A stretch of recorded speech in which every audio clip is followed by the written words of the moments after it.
Okay. uh, test. All right, we're good. Let me tell everybody refresh.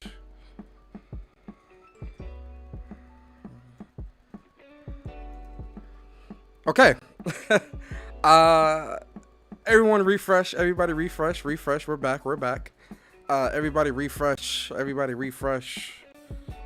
Everyone refresh. Okay. All right. Yo, listen. Let me say something to y'all, man. I don't touch none of this shit. Like I'm a techie, right? I'm an IT guy. I don't touch like all this like audio equipment and stuff, the audio interface and all this shit that I got set up. I don't touch none of this stuff. I promise you, I don't touch it. I plug everything in and I leave it as is, and I don't never touch it. But for some reason, whenever I sign on, sometimes I don't know if it's Streamlabs or if it's the user interface or I don't know what it is, but for some reason, like sometimes when I sign on and I set everything up, this shit don't want to work. It's insane. Anyway, everybody refresh. Everyone refresh. Refresh. Okay, let's start this over. Let me make sure my audio. You guys say it. Let me know if the audio is good, ladies and gents. Let me know if the audio is good. Let me know if the audio is good. Let me know. Somebody let me know if the audio is good so that I can. You sound like just a bot making excuses. Let me hear. Let me know. Somebody let me know. I know my sound is good. Look at this guy. All right, cool. We're good. All right. Here we go.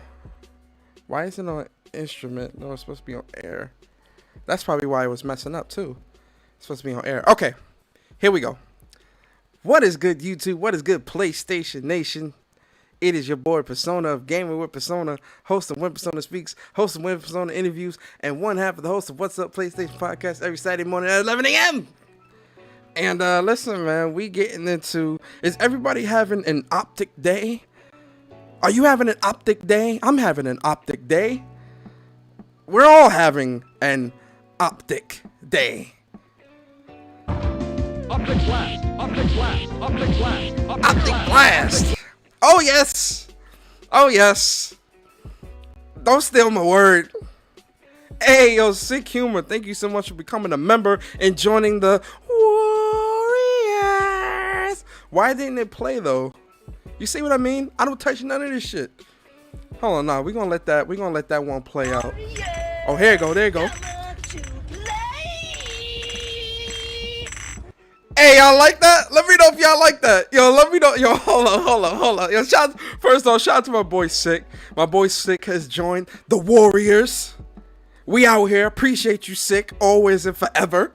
You already know, bro. But yo, y'all like that? Yo, tell me. Yo, let me know if y'all like that. Let me play the witch. So, if you do decide to become a member of the channel, right? Which, you know, I appreciate all those that are members and those that'll become members in the future. You know, hold on, let me play the widget. Let me see if I can play it.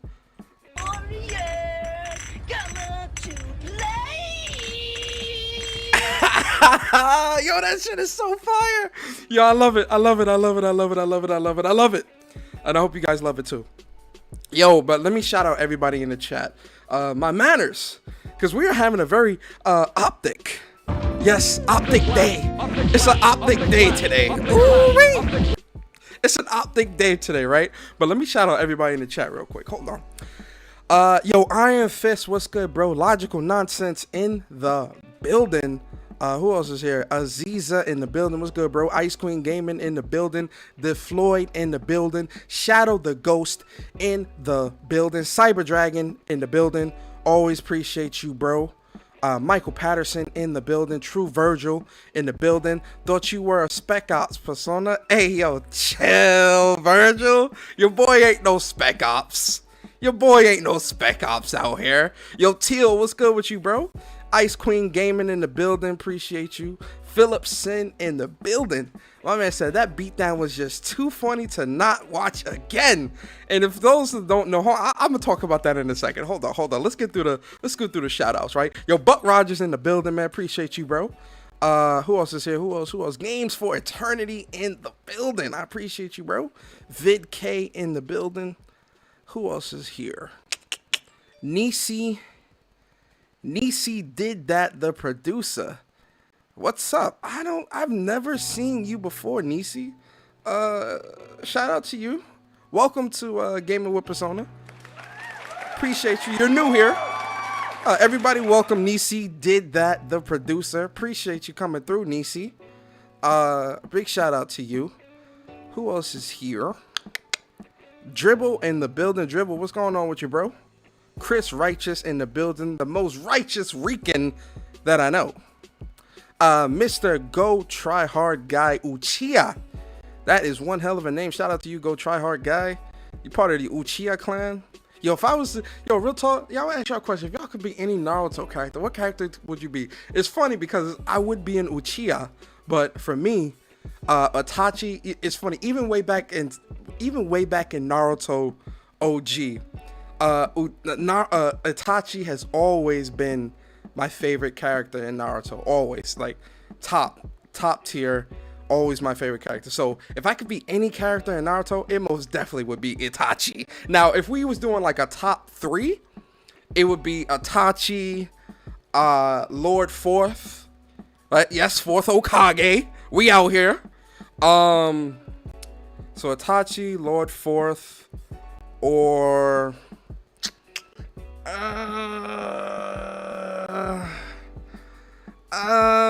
that third one is hard. Let me think on that for a second. But let me shout out everybody else. Yo, get this work. What's good with you, bro? Star Guardian in the building.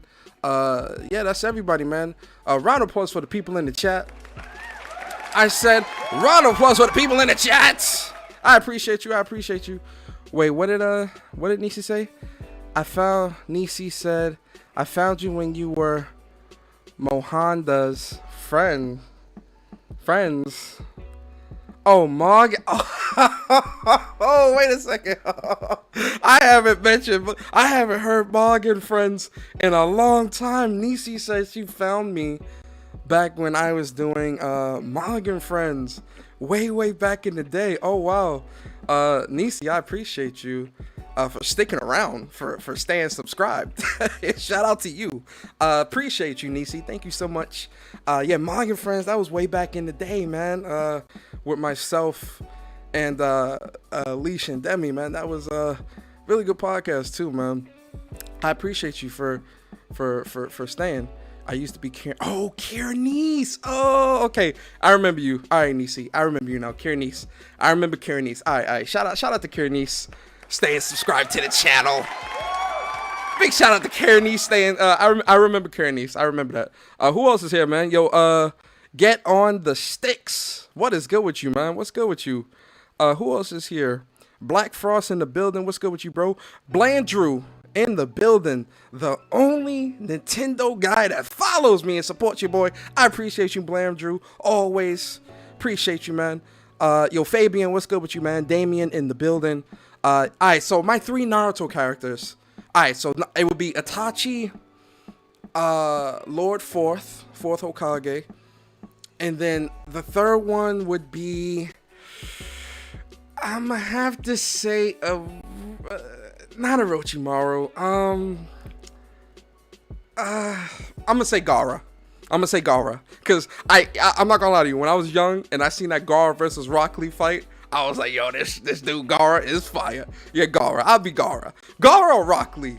Rock Lee too, man. Because Rock Lee, especially when Rock Lee went to the Drunken Fist and he was fighting that Bone dude in the opening. I forgot the name of that dude that had the curse mark. Remember when they sent the curse, when Orochimaru sent the curse marks to go get Sasuke? I forgot. Listen, like, yo, y'all gonna beat me up. And it's funny because I'm a big Naruto fan, and I forgot their names. I forgot all that shit.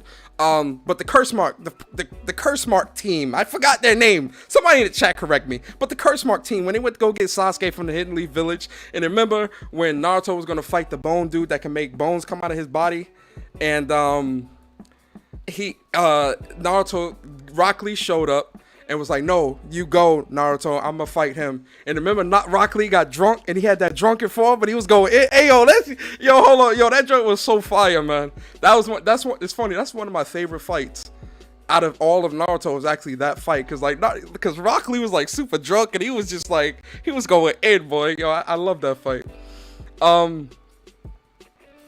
Yo, Carl, what's good, man? Appreciate you, man. Sick humor, man. Appreciate you, bro. Oh, Blackbeard in the building. What's good, man? Blackbeard said he would be Itachi, Gaara, or Kinimaru. Ooh, that's a good choice. Those are some good choices, man. Yo, Steady Flow. What's up? All right, guys. So listen. I want to apologize. Yo, PS5 God, what's good, man? Henry Heck, what's good, man? All right, so I want to start off. Yo, Bari, what's good, man? My bro Bari in the building. The other half of What's Up PlayStation. The Hot Suma in the building. I appreciate you. David Samir, what's good? I appreciate all of you. So I want to start off by apologizing to all of you, because I had looked at the chat before the podcast was going to start, and I saw that a lot of people thought that I was actually doing an interview with Jeff Ross.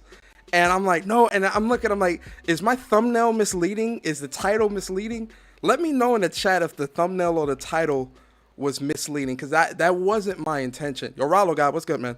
That wasn't my intention, but, you know, I looked at the optics of it, you know? Optic blast, optic blast, optic blast.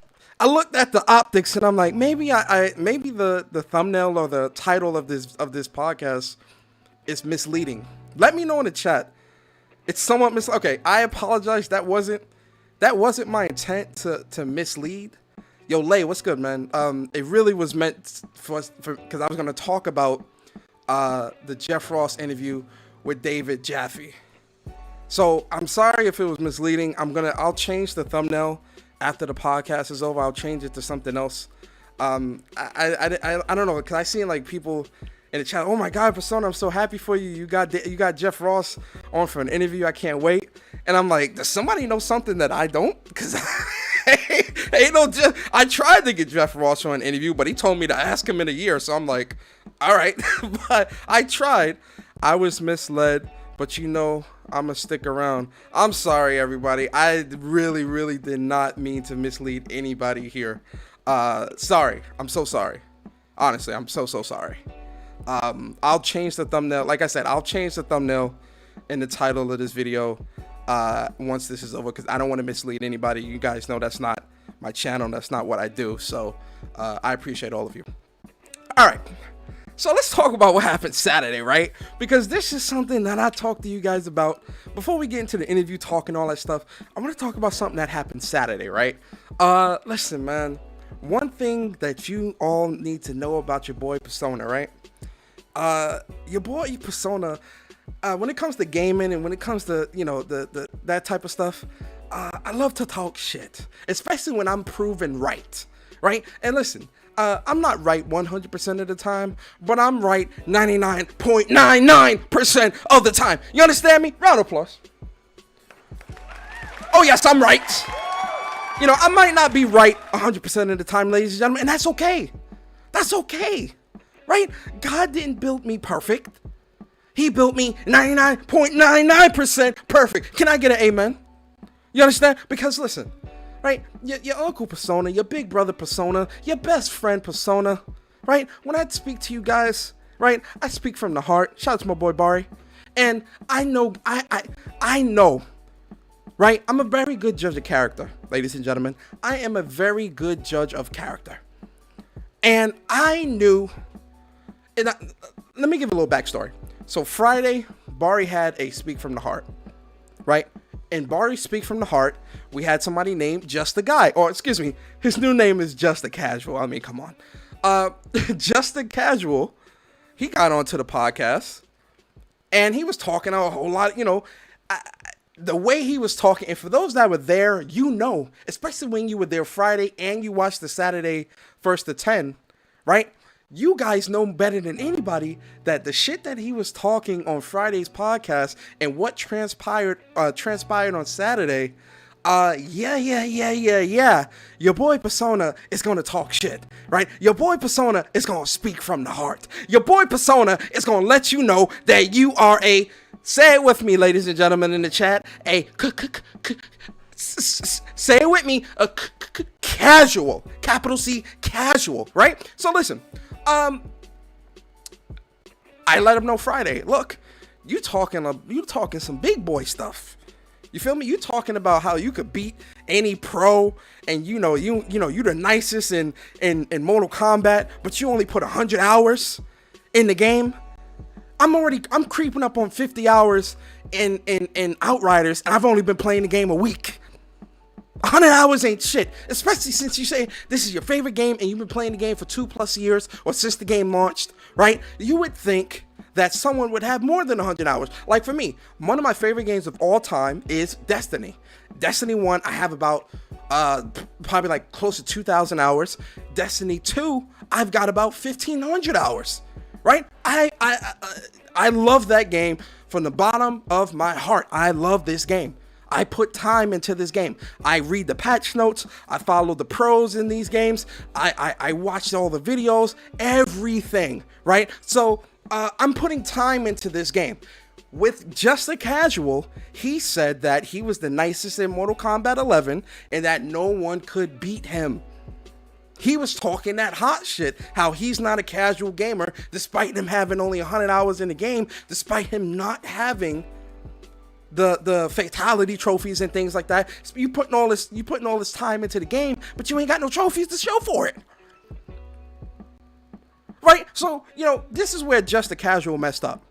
Right? Because myself, Upchuck Gaming, shout out to my bro Upchuck, and Jay Bari, shout out to my bro Bari, right? We ran an online scene called the Online Arcade, where we've had actual pros from all around the world join our tournaments and fight for cash prizes. For those that have been following us for a very long time, you remember the TOA days, right? So Bari said, oh, so you that nice. Copy. Let me get you a pro. Let me get you a pro that will be able to, you know what, while I'm talking to you, let's let the gameplay roll, right? Because, listen, ladies and gentlemen, I want to make something very clear. I love competition. I love competition. I love shit talking. When it comes to gaming, I love competition. It's such a great thing, right? Because it brings out the best. So, I'm gonna let this ass whooping play out. So y'all can watch. Hold on, that's up, Chuck. Let's get to the real ass whooping. Here we go. Right, so so for context, right? So for context, let's give it some context here. So Just a Guy, or Just a Casual as we call him on this side of YouTube, he's Liu Kang, and the pro, who's OD _ full auto, he's Sindel, right? He's a professional player.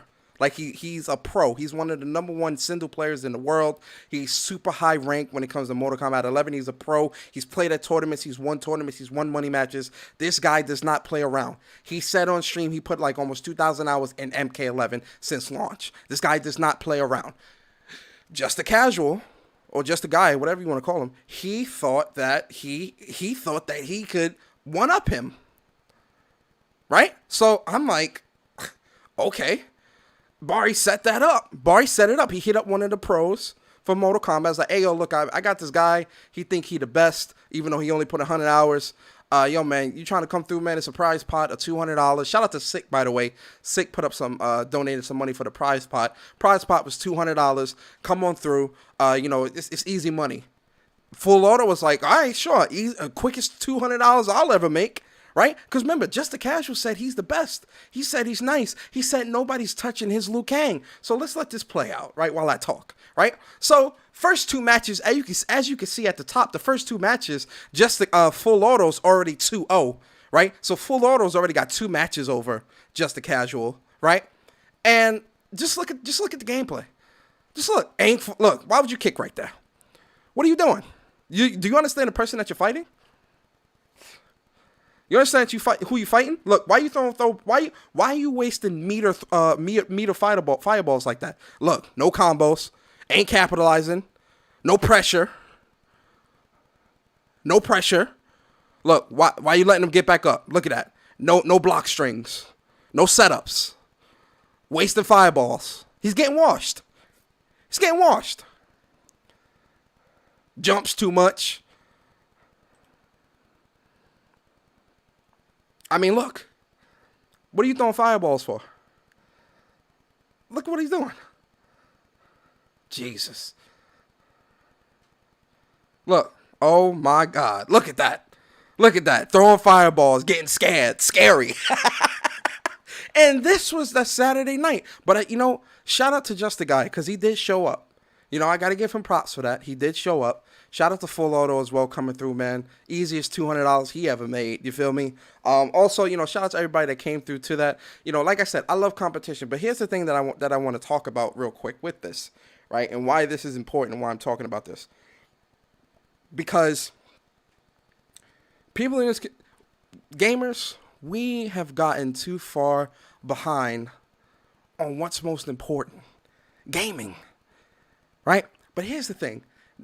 And I hate to use Just a Guy as the example, but unfortunately, because he run his mouth, he has to be the example here. Right? Too many people in this community run off at the mouth. Yep. Talking like they the best. But they run from a challenge. And this is why I give Just a Guy a props. Because he actually showed up for the challenge. Most people would have backed out. Most people would have ignored the messages. Most people would have ran. So I got to give Just a Guy props for showing up. I want more of this. I want more competition like this. I want more gaming like this. Live streamed. Because, I was definitely talking shit the whole time. Because it was funny. It was funny seeing this ass whooping. I mean, ladies and gentlemen, just look. It was too funny seeing this ass whooping. Like, I was laughing the entire time, cracking jokes. It was too good.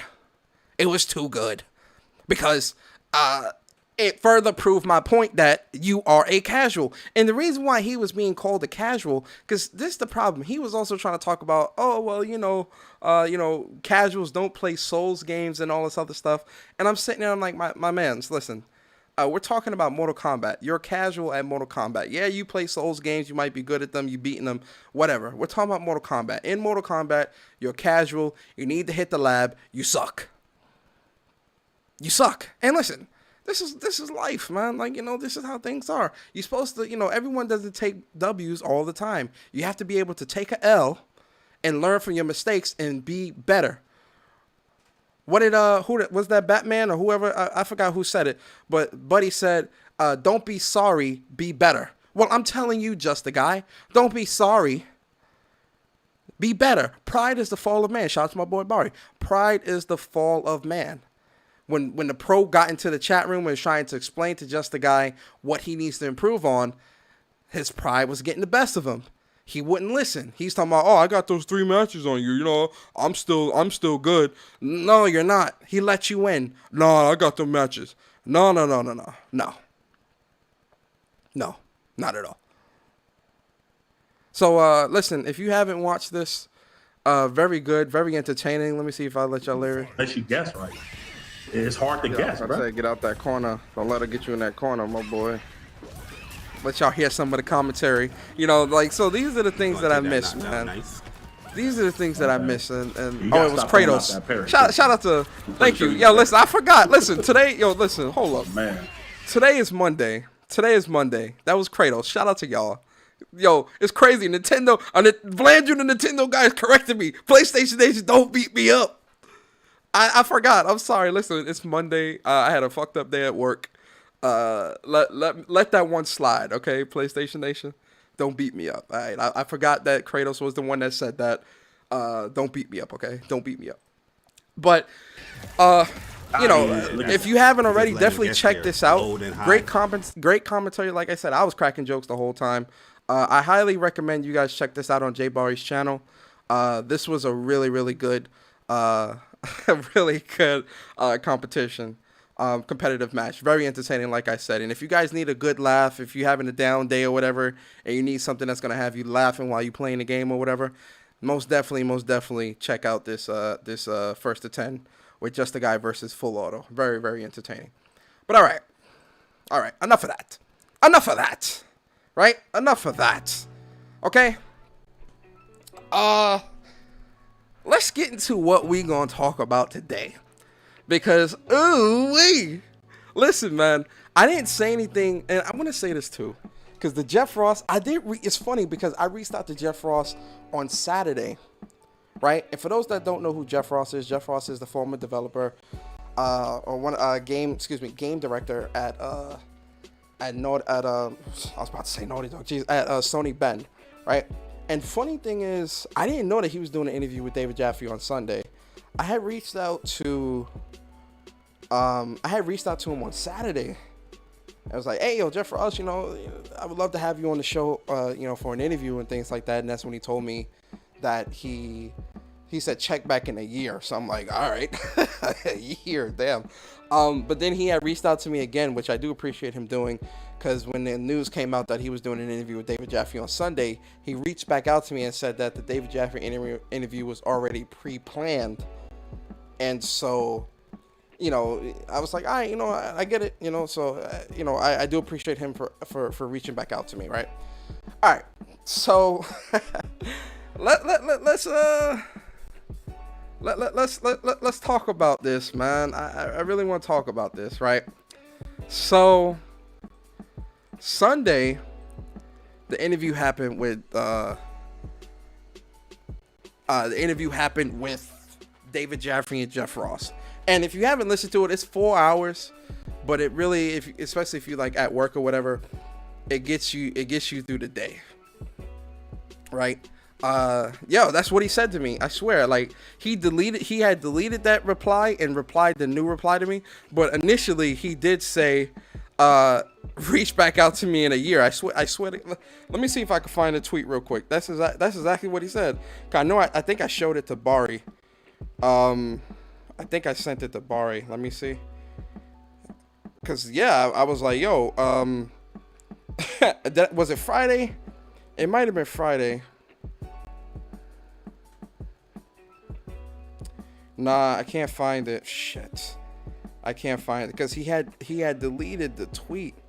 Shit. Yeah, so he told me to get back to him in a year, right? Yo, King Thrash, what's good, bro? So, I kind of want to start by saying this, right? I do think the interview was really good.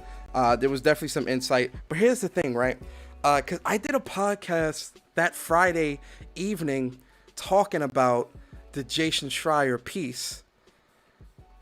And yeah, OBJ saw it. All right, so I ain't lying. OBJ can confirm. I ain't lying. He told me hit him back up in a year. So the Jason, I do want to start by saying this because yesterday I seen everybody going crazy, going in on Jason Schreier. The internet was on fire yesterday. And the reason why I ain't really say nothing yesterday because it was Sunday. I was playing games. Right, I was trying to, get the rest of these trophies and Outriders. I'm playing through my Trickster, trying to level my Trickster up so I could get to the end game. I was really deep into that. So I was listening to the interview, and I was reading a lot of the stuff. I was reading a lot of stuff that people were saying, and I bookmark a lot of it too. Oh yeah, we gonna talk about the tweet. Yo, listen, ladies and gentlemen, I'm gonna tell y'all cause I listened to the David Jaffe interview last night, and then today at work while I was working. I also re-listened to it and I wrote down bookmarks for certain things that I want to talk about, certain things that I want you guys to hear that he said and him and David Jaffe said and talked about in the interview. And it's gonna be a bit of a conversation. I want to talk about that stuff, right? But there's one thing that I want to make clear to everybody here, right? Because for those that have been following me for a long time, that. I talk about all the news. I always give my opinion after we get the facts, right? So I give you guys the facts and then I talk my opinion. When it came to the Jason Schreier interview, right? Like I said in my podcast Friday when the article hit, we read through the article together, right? And I gave my thoughts on certain pieces of the article, and I even said Friday that some of the stuff seemed a little far-fetched even for me. Yo, Glorious World, what's good with you, bro? Eric the Beard in the building, man. I appreciate you, man. Chad, I platinum Godfall. Put some respect on my name. Jokes aside, game's pretty fun. Hey, shout out to my boy Eric the Beard. My boy Eric the Beard, Platinum Godfall. That's what I'm talking about. Platinum boys in the building. Shout out to Eric Beard for getting that Platinum in Godfall. Very fun game, too. I enjoyed that Platinum, man. Shout out to you, Eric. Appreciate you, bro.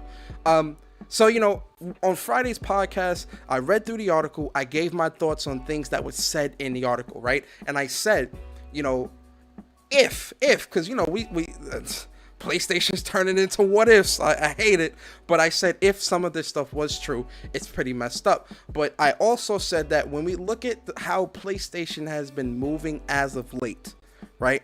Certain things seems like certain things on the back end just aren't going great, right? I think we all, because I know, ladies and gentlemen, I know we don't always agree with everything, and that's perfectly fine, right? Like, you know, you guys, you know, that's what makes all of us so great, because we all disagree, but we can all still come together and have a conversation, right? My thing is this. With the Jason Schreier article, I mean, I did not think all of that stuff was true. Even now, you know, especially with the Jeff Ross and what he has said, we definitely know that a even larger portion of that stuff is either untrue, miscommunicated, or things like that, or whatever the case may be, right? We're going to talk about it. But, you know, one of the things that I want people to understand is that with PlayStation,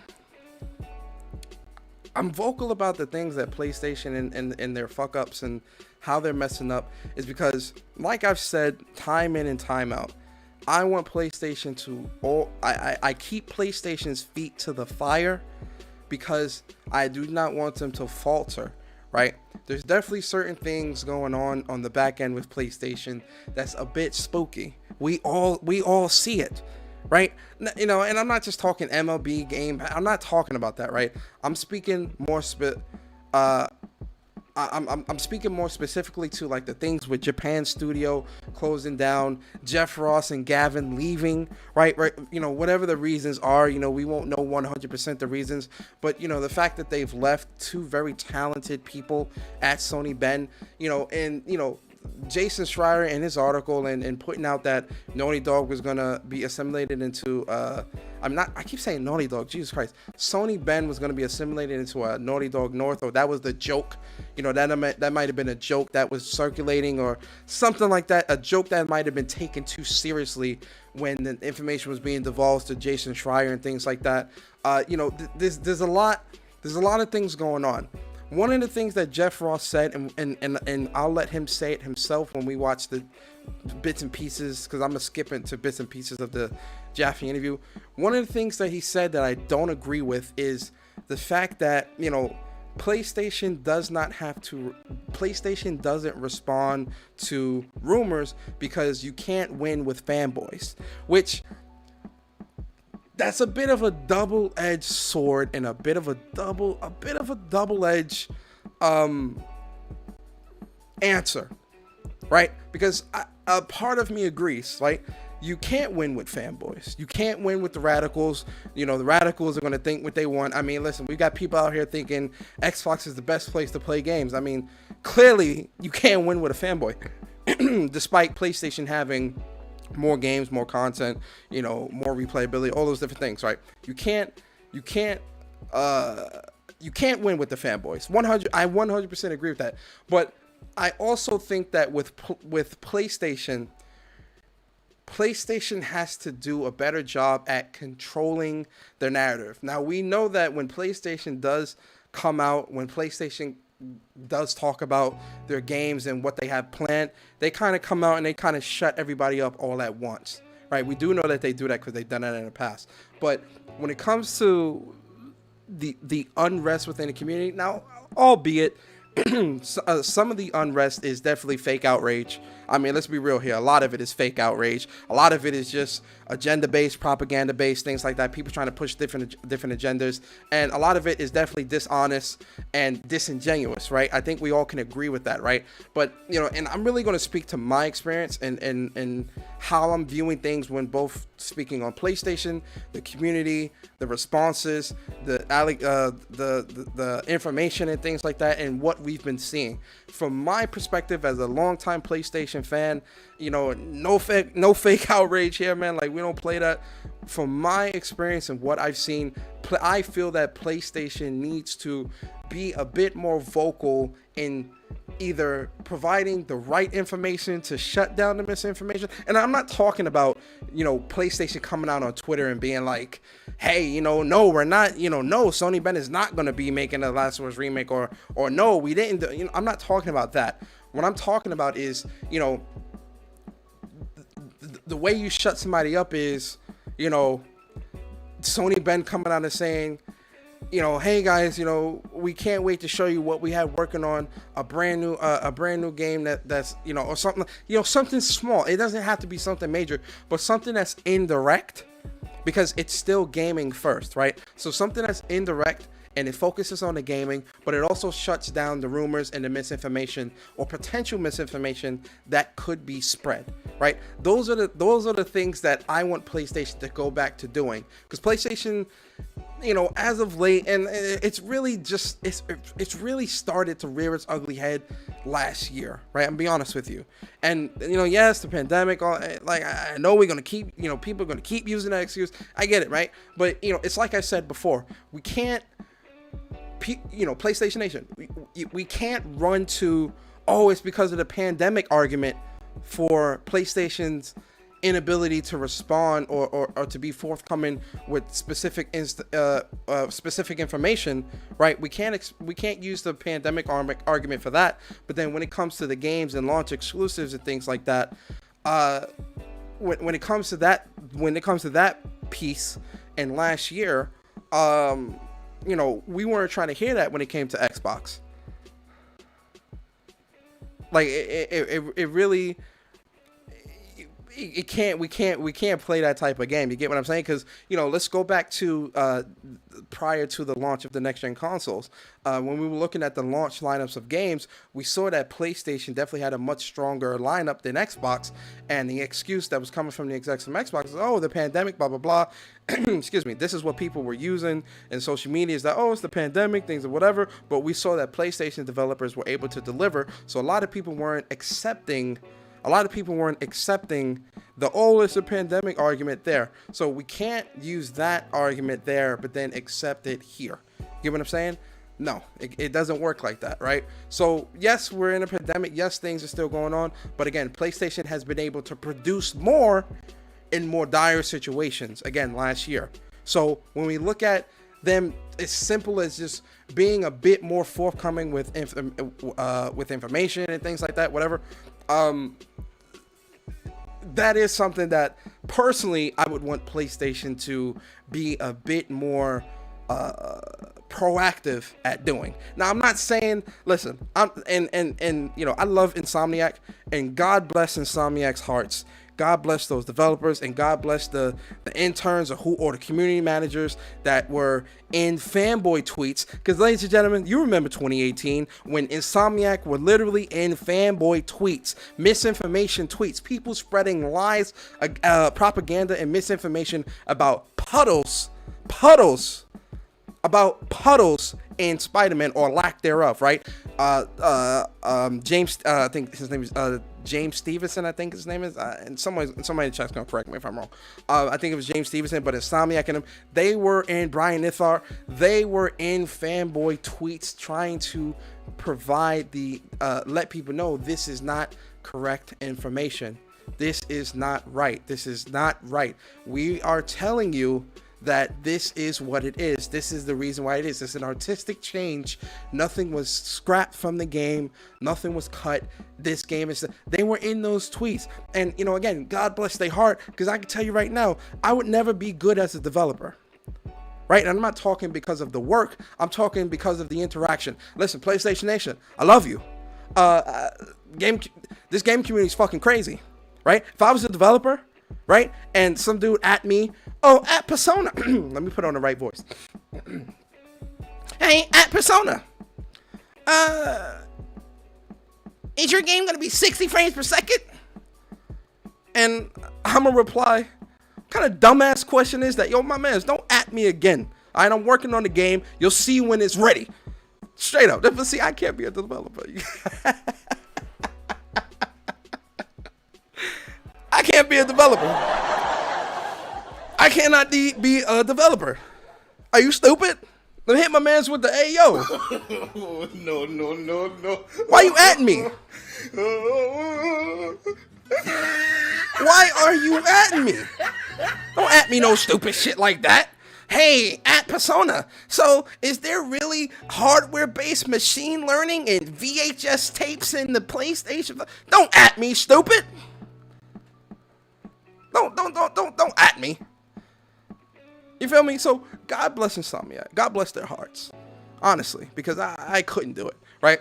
But look, I think all of us here, right? For those that, the ones that follow me regularly, right? I think all of us here can agree that we want PlayStation to be successful. We want PlayStation to continue to provide great, high quality games, a variety of games, all these. We know, I think we all can agree here, right? This is something that I have been vocal about. Myself, Bari, have been vocal about for months now, right? There is definitely something funny going on at PlayStation. Now, obviously, there's different management, things like that. But again, when you look at Japan's studio closing, when you look at the number of developers, and we're not just talking like some regular Joe Schmo out of college.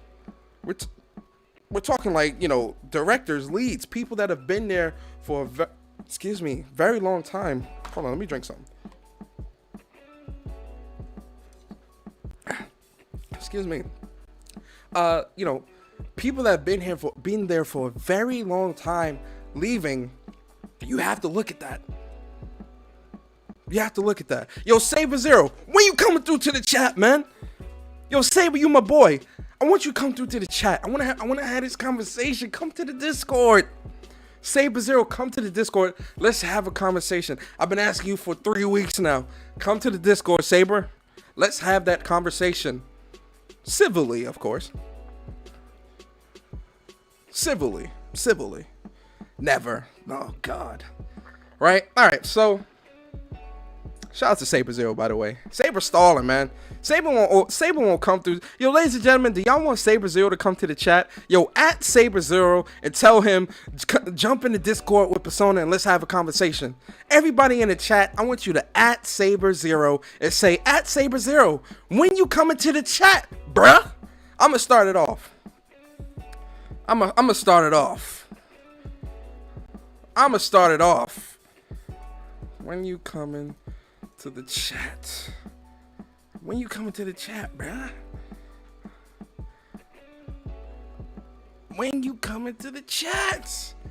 When you coming to the chat? I want you to come to the chat. Honestly. Okay. So, let's start from the beginning with all this, right? Cause I was looking through the tweets last night. I was definitely looking. I was looking. I bookmarked a couple things. All right. So, matter of fact, also let me go to David Jaffe's channel. Have that queued up, David Jaffe.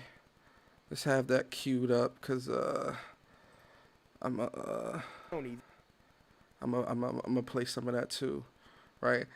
Hey, first off, listen to the I'm gonna let the troll shit, cause you always got trolls, man. Shout out to my boy BG. All right, let's try this again.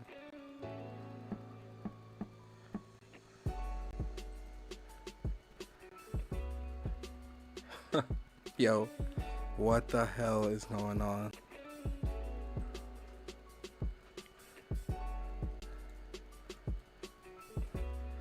All right, we should be good now.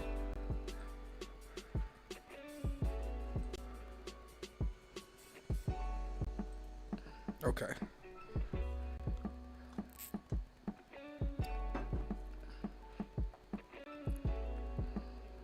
Okay. Hey yo, man. I'm sorry. This Streamlabs is ass. Nah, it ain't my internet. I ain't got no I ain't got no Comcast. I got Time Warner or Optimum. Yo, T-Man, what's up, bro? Hey yo, listen, man. I don't know what's going on with this stuff, man. Like, yo, technology, and they talking about subscription service. Nah, let me not go there. These companies can't even get their servers right, bruh. Could you imagine trying to log on and try to play? Man, let me not go there. Let me not go there. Well, this is not about that. New York internet is bookie. Ayo, social joins. Ayo, bruh. Is Time Warner owned by Comcast? No, Time Warner owns Comcast. Comcast don't own Time Warner. You got the optic blast internet. You said. Hey, yo, something wrong with the internet. But all right, we back. All right. Shout out to everybody, man. I appreciate y'all. All right, let's get back into let's get back into it. They talking about cloud gaming in the future, right? Yo, Blackbeard, you feel me, Blackbeard? They talking about cloud gaming is the future. My future, my foot. I'm sorry. All right, let's go. Back to normal. All right, so Jason Schreier, he pretty much said, I haven't watched the video, but if Jeff Frost said that Days Gone 2 was in production when he left, he was not telling the truth. And if he said that Ben was never going to become a Naughty Dog support studio, he was making an overstatement about decisions that be made over his head in the first place. Besides, have none of you ever worked at companies where management said some corporate shenanigans would never happen, and then, of course, they inevitably happened? You people can be so naive sometimes. Someone at Naughty Dog told me a couple of weeks ago that they already have jokingly referred to Ben as Naughty Dog North. Would that actually happen? I have no idea, and neither does Jeff Ross. And please go away with the Sony Defense Force console war bullshit. It's so transparent.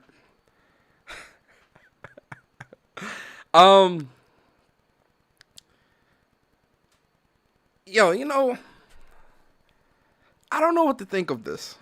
And I'm being serious when I say that. I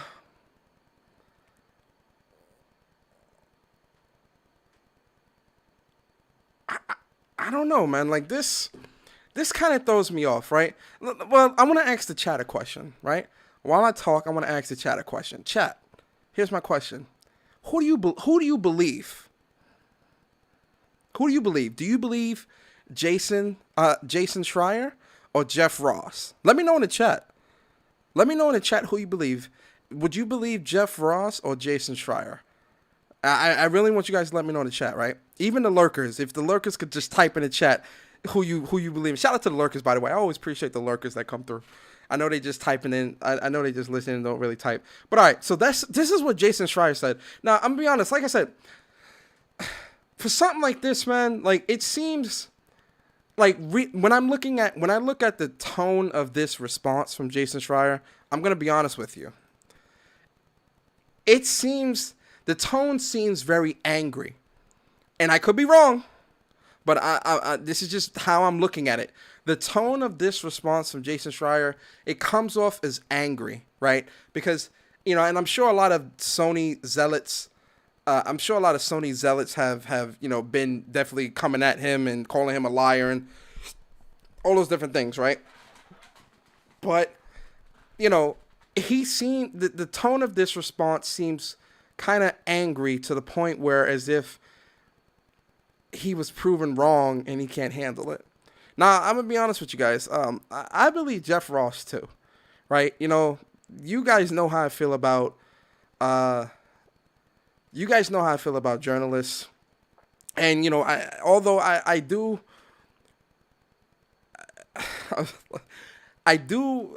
Jason Schreier has definitely written some articles that I do respect, right? And I do like, right? But then there's certain things that he writes where I'm just like, I don't know about this. Some of this seems a bit off because it just seems too it just seems a little too much for it to be happening the way that it's being written, right? Now obviously, whatever Jason Schreier is writing would be speculative or speculatory. I'm probably using the word wrong anyway, but you know, personally, me reading this, he definitely seems a bit agitated here. And so I think with Jason Schreier as a reporter, as a journalist and things like that, I think I think he thinks he's doing his job, right? Which in a way he is, because what is a journalist or reporter's job? It's to get information, it's to sell papers, it's to get clicks, get traffic to websites, things like that, right? Bloomberg would have never hired Jason Schreier if he wasn't good at what he does. And what Jason Schreier is good at, what he's doing is, getting traffic to the site, getting clicks, getting engagement, and getting compelling, or what would come off as compelling information that gets people talking, right? This information, the article that Jason Schreier wrote Friday. And listen, I do believe that, I'll say this, I do believe that there probably were Naughty Dog devs or former devs or current devs or someone at one of the development studios or insiders. I'm definitely sure that someone has talked to Jason Schreier, and some part of this has validity. Like, for example, the part in the article for Jason Schreier when he was talking about the visual arts group, I do think that there's some truth to that, right? Remake, I'm gonna be honest, I believe that too. Like, just because, I don't know, like, I feel like PlayStation would do some shit like that. You get what I'm saying? Like, I do feel like PlayStation is doing something like that because they riding that wave. Like, Last of Us 2 just won almost 300 awards. Remake is something that is most definitely in development. I do think that visual arts took the helm first and it got taken away, and now Naughty Dog's doing it. This is why I say we have to look at, this is don't believe everything. Like, it can all be a complete lie, complete bullshit, right? But this is what I'm saying. Get certain things that's happening at PlayStation or not happening, right? So for example, that Naughty Dog is making it, but the reason why we have not heard anything from Naughty Dog since last July, that's the last thing we pertaining to.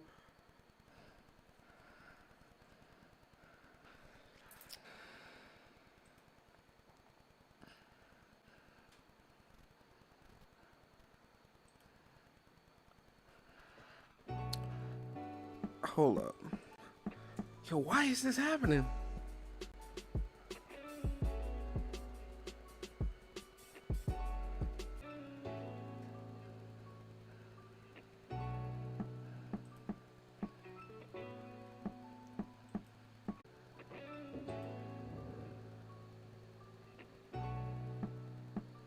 Okay, let's try this again.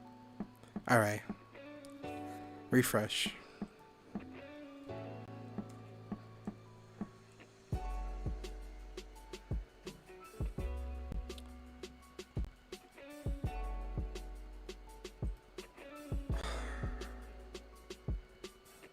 Can hear now. Okay. Hey, yo, this shit trash. You hear what I say? This shit is trash. Streamlabs, YouTube, all this shit is ass. Okay? Shit's ridiculous. This is like, yo, nothing just works. I mean, I do need to get I know somebody said PC dying. Yeah, I've had this gaming laptop for like 3 years now. Yeah, 3 years. I've had this gaming laptop for 3 years.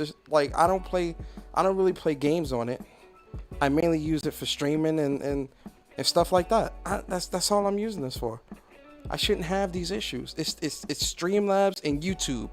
Ass. Streamlabs and YouTube. Ass. Them New York rats eating through the fiber cables. Oh man, y'all getting at me.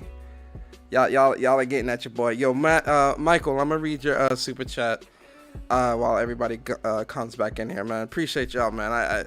So if it happens again, then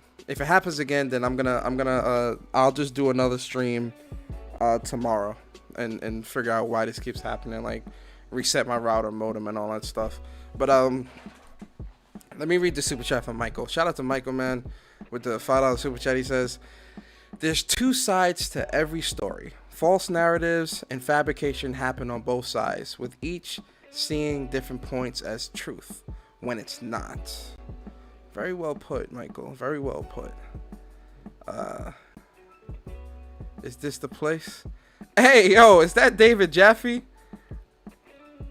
Is that David Jaffe? Yo, David Jaffe, if you would, come through to the Discord. Hold on. Let's get David Jaffe in here real quick.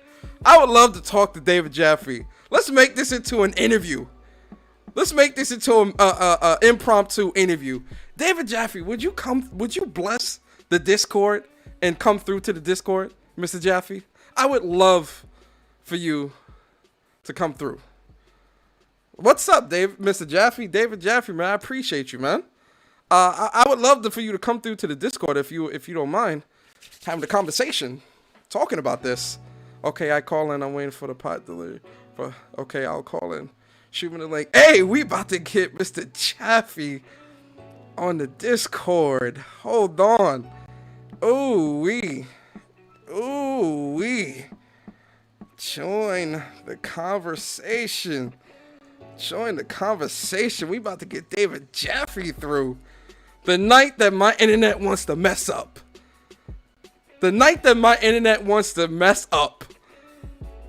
And I can get David Jaffe to come through. My God. Oh yeah, When Persona Speaks exclusive. Right? Y'all share the stream out.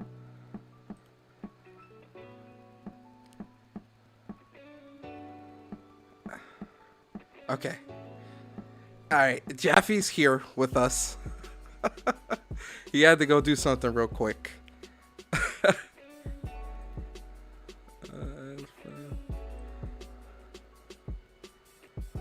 Okay. Jaffe is here with us, ladies and gentlemen. The night that my internet was like, the computer, nothing is working. Jaffe is here with us. He went to go do something. He's coming right back. Internet, I need you to just chill out. Just chill out, internet. Just chill out, please. Okay. Mr. Jaffe. Look, man, if you want, I can host it and we'll make it your show. I can just run it. I mean, obviously, let's try yours first because it's your guys. I don't want to steal your audience. But if you want to talk, I'm more than happy to have you come on. We'll make it Gaming with Persona, and I'll let everybody. Sorry about that. Just fucking with you.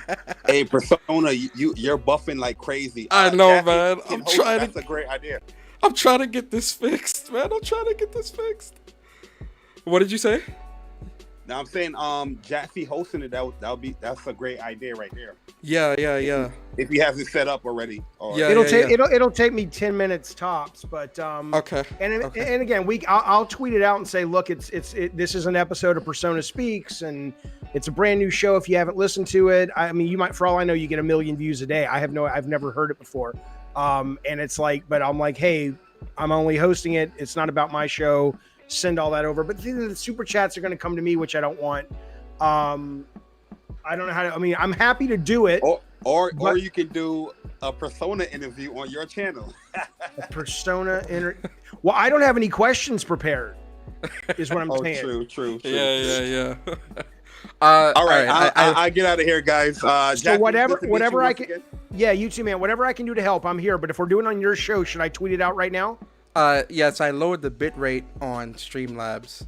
Okay, I'm tweeting it out. To be good. Yeah, right tweet now. it out. If it doesn't work here, then we can move over to your channle. I would rather not though, because it's your show. I don't want to be that guy. I'm just trying to help. Okay, let's do it. Okay, all right. Again, ladies and gentlemen, refresh. Hold up, refresh,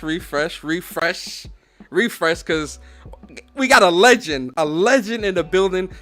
You goddamn right you do. Round of applause. I am like shocked right now because this is just legendary here. Mr. Jaffe, please introduce yourself to the people. My name is David Scott Jaffe.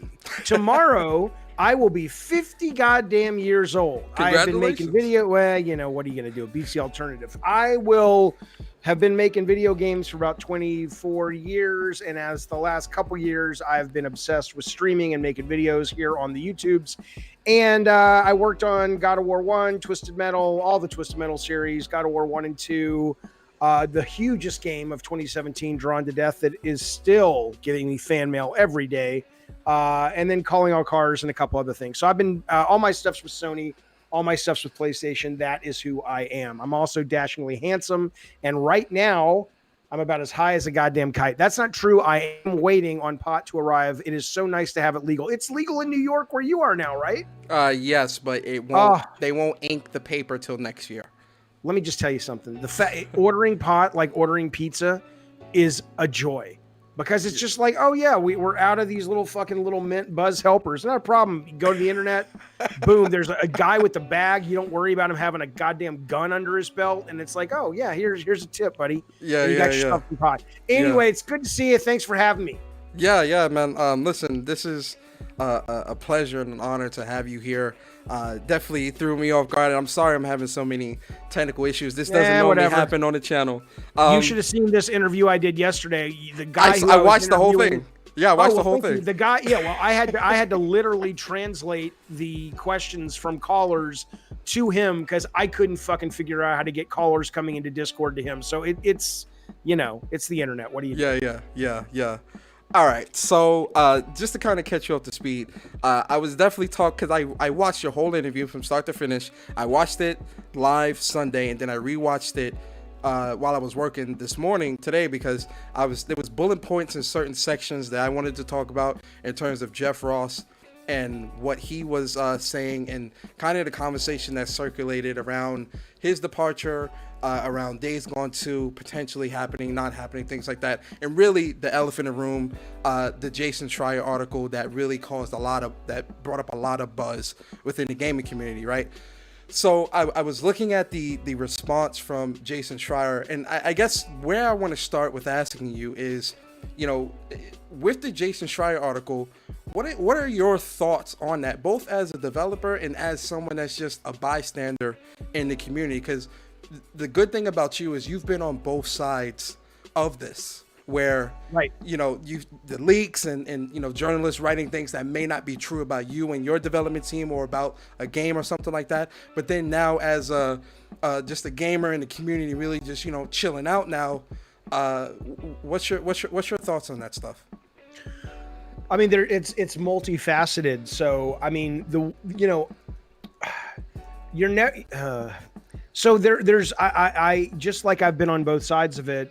I have two responses to it. The first response is, I certainly never like anybody leaking teams' content. Like I think it's one thing. Like I think Jason has done a really good, noble job when he's reporting on things that are investigative, that matter, like sexual harassment at Riot, toxic environments. Even though I don't agree with him on his take on crunch, I think it's a very important discussion to have out in the open. And I applaud him for doing his research and actually sharing his knowledge about those things with the world. I think he's a good writer. I have great respect for journalists. So on one hand, I think it's great. But on the other hand, there's a point where that gets into sort of tabloid.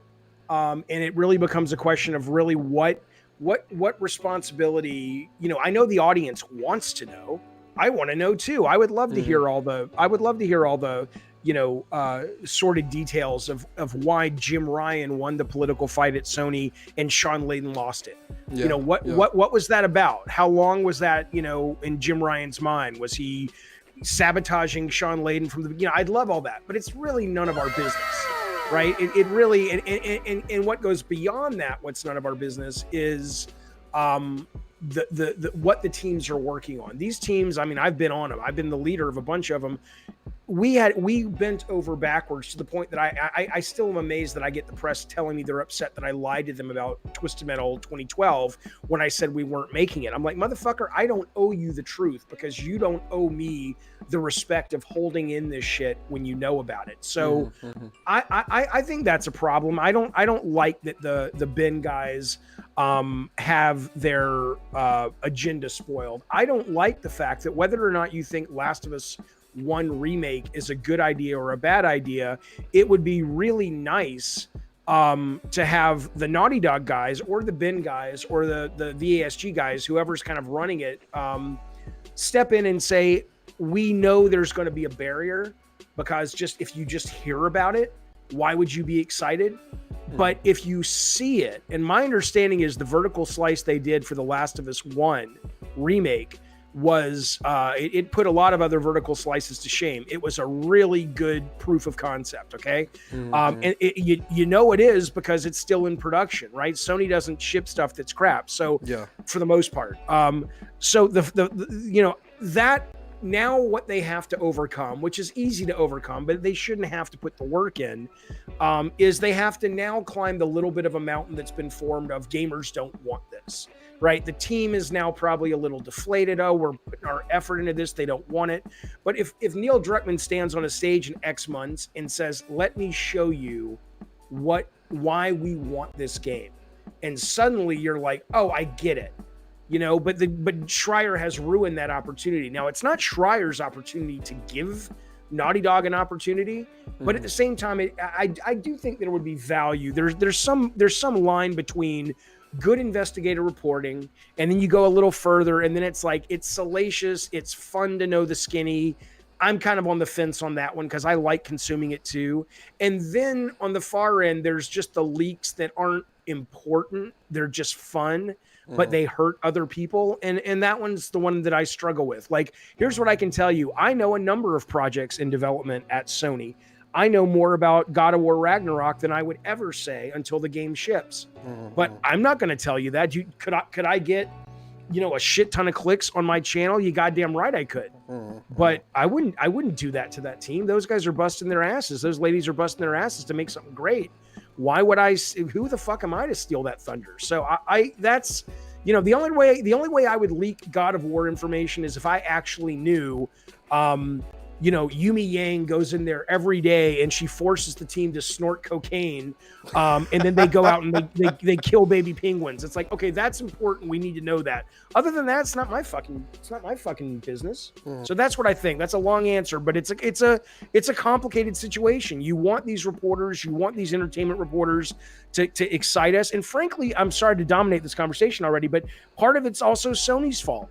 Sony is not getting in front of this. They aren't using their PR megaphone, which is massive, to talk about anything that's happened in the last week. Sony's just coming off their worst week in a long time that I can remember, maybe since the fucking PSN hack, and they're not saying anything.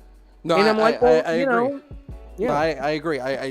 It's funny because, you know, this is something that I've been vocal about for the past couple of months. Of, you know, I've been a PlayStation fan since the beginning. I've played short games. I've played a lot of games that make PlayStation special, right?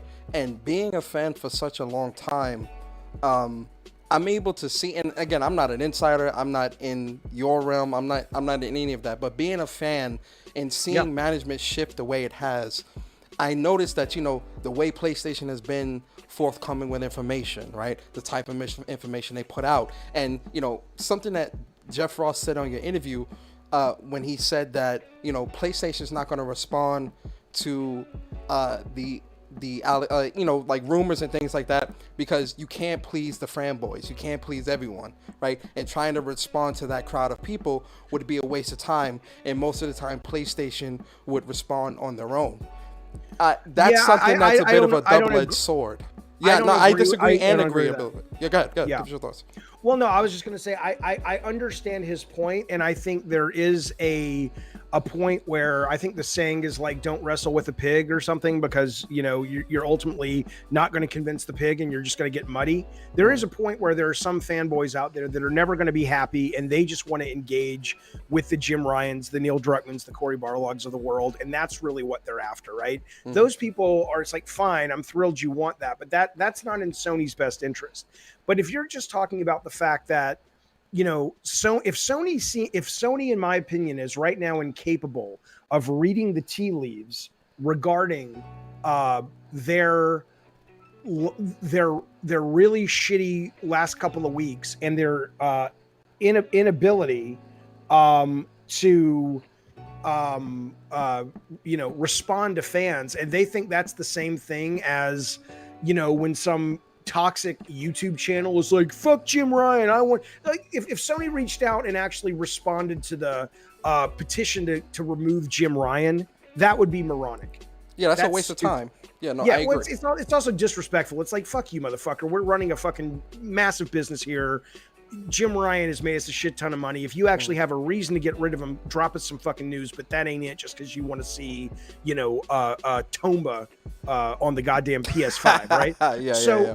But this is not that though. This is a very different thing. This is, like I said yesterday, after Jeff had gone off the air. I think it was after Jeff had gone off.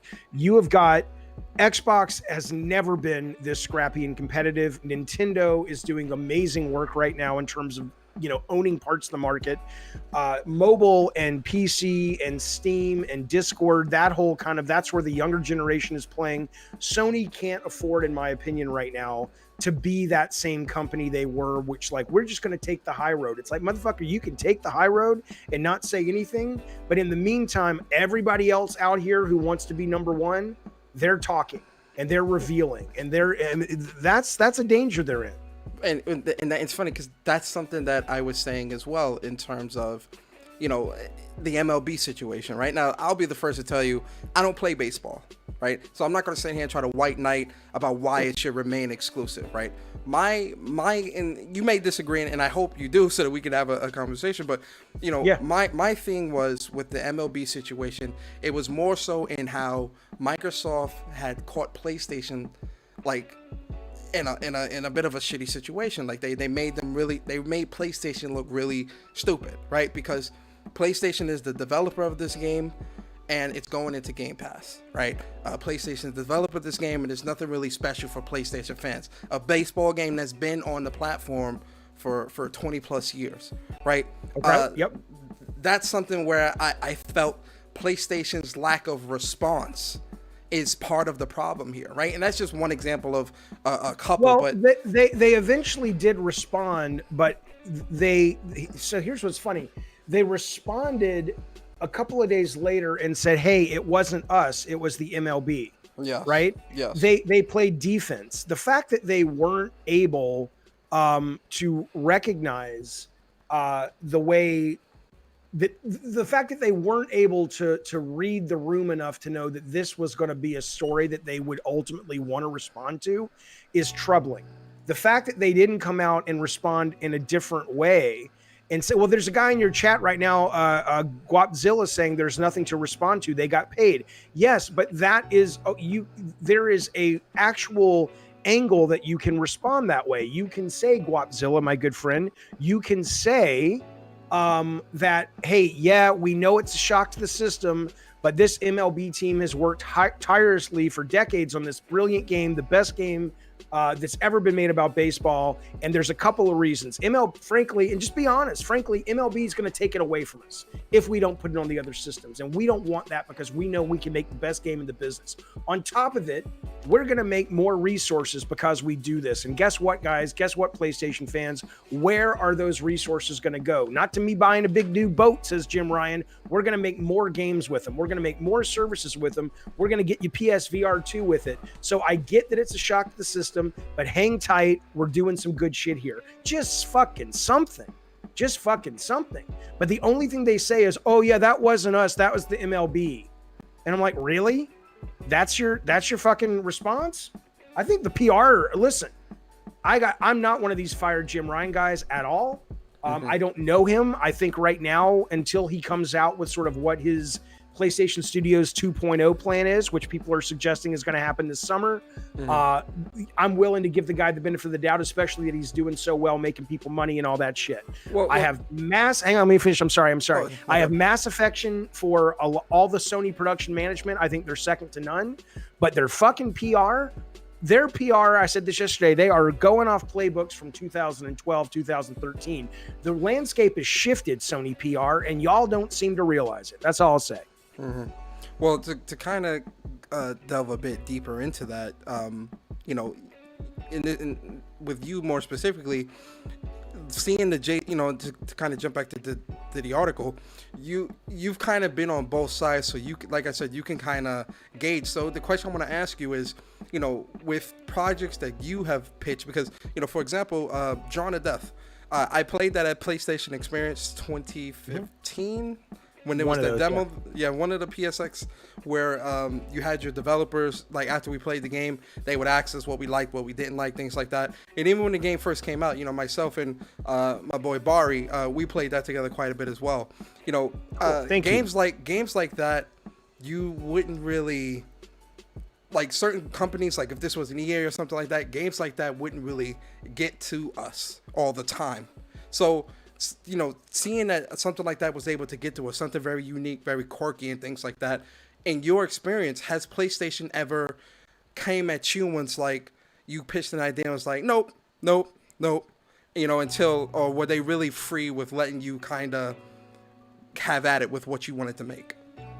Oh my God, dude. I mean, well, okay, you have to understand Sony, you know, out of necessity, as they have grown, they have changed. When Sony first started, and I was there before it was PlayStation, right? So I was there the day the Japanese team walked in and said, hey, Sony ImageSoft, do you want to make games for this thing? And we're like, oh my God, this is amazing.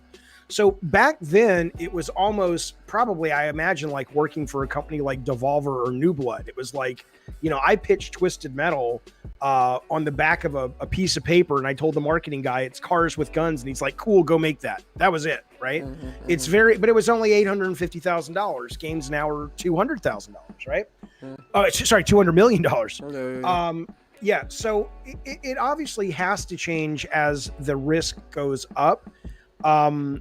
But I think a valid concern, and I know there are some people at Sony that would say, no, we're still making some small stuff. Okay, then, and maybe they will announce that this summer. But my understanding is, and I've had people who work there now who say, Jaffe, you know, you would not want to come back to Sony right now, because not that they would have me, but because it's so different, you know, what they, and it's not bad, but the fact that, let's put it this way, the fact that Days Gone has sold enough to be profitable and enough to generate a rabid fan base, and there is currently a very, you know, reliable rumor that it's currently not in production, should tell you all you need to know, which is not to say Sony's bad.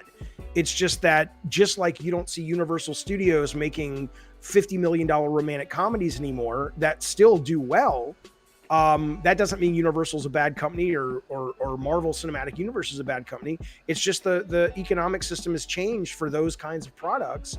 And you can't really, you don't want to invest $100 million or $200 million and make a $7 million profit. You know, you have to make different bets. So I guess my point is, no, I could not go to Sony today and say, I want to make exactly what I want. There was a time when I had that freedom.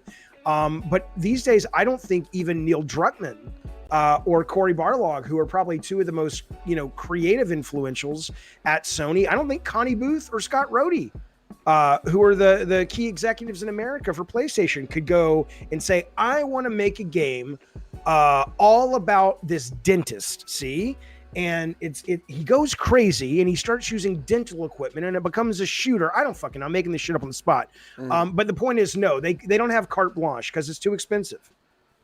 So do you think that, you know, this shift, because, you know, let's face it, there's indeed a shift, especially when management shifted and we got Jim Ryan and Herman Holst and Sean Layning left, and, you know, the vision is definitely shifting, you know. Yeah. What is your theory in terms of the next 5 years at PlayStation? And what I mean by that is, you know, if they're being more selective in the types of games that are both developed, greenlit, and pushed out to the gamers, you know, do we see a drop in how many games we get? Yes, or 100%. do we? So there's definitely a drop now. If how does that affect PlayStation? Because PlayStation is known for putting out bangers. They're known for putting out the big titles, but also having the smaller titles, the mid-sized titles. You know, they're known for the third-party deals and things like that. If this shift is so granular and so drastic, you know, could this potentially hurt the bottom line for PlayStation? Okay, well, I thought you were talking just about first party. Okay, you're talking about third party as well. Well, even the smaller titles that they make, right? So, like for example, Japan Studio, right? Gravity Rush 2. Those are like smaller titles under PlayStation that were being pushed out, and now that studio is essentially gone. Key players gone. Now, a lot of them have definitely assimilated into the Team Asobi studio, but that's Astrobot. Then are we going to see a variety from them, or is it strictly Astrobot, right? Yeah, I mean, that's what I mean. Okay, so let me tell you what I think is. I don't know. I mean, this is, you and I have the same amount of knowledge at this point. It's just maybe my guesses might be a little more educated simply because of my history with that company. But I'm not giving you any inside dirt. Yeah, of course. But what I'll tell you is that it sounds like not every roll of the dice, because I do think they still appreciate the value in the quirky aspects of Sony and the unique titles. I don't think that's going away. I might, Concrete Genie got made, which I didn't play, but it didn't set the world on fire. But I think that company is still making games with Sony. I don't think they're going to jump to a big fucking thing. My understanding with what Jade Raymond is working on is potentially a small kind of thing. I don't know if that's true. I'm not giving any inside. I'm saying I have heard that it's not like she's building up an Assassin's Creed for Sony. I hear it's a bit more of a smaller thing. Okay. So I don't think they're not going to continue to try to be that when they can, but I think their big gambles are going to become, in my opinion, from what I'm reading of the tea leaves, a much more conservative. You'll see more Gods of War, more Last of Us, and more Uncharted's than you're going to see, and more Ghost Tsushimas than maybe you would have seen like some of the, Starhawks and all that shit. But Starhawk didn't make any money. I mean, that's the fucking truth. So, but so that's the way I think it is today. But I am very much of the mind that Game Pass is going to change the way business gets done sometime in this console generation. And I think, and I've said this numerous times, it's just my theory, I could be totally wrong, but I think what's going to happen is Sony is going to be forced to say, we have to start making games that are between, 1 million and 12 or 15 million, and they're smaller, but they're really good, and they're that same great Sony first party quality within reason because they're smaller and they're less expensive, and those have to go day one day drops to PlayStation Now, because I don't think PlayStation Now can or should be dropping Ragnarok day one. Their games can make a lot more money not doing that, but they have to compete with the Game Pass message, which is everything is fucking day one. So I ultimately think you're going to see more small games from Sony than they think they're going to be making right now. But I don't think they've woken up yet to how dramatic a shift Game Pass is going to cause in the industry. I'm glad you brought up Game Pass, because I want to ask you a question, because and again, correct me if I'm wrong, and okay. Again, you've had the insider knowledge. You've spoken to many more developers than I have, so the back ends or somewhat. My thing is that when it comes to Game Pass, or subscription-based services being being at the forefront of how we consume gaming, my fear is that how great and how grand games are will then begin to diminish. And what I mean by that is quality.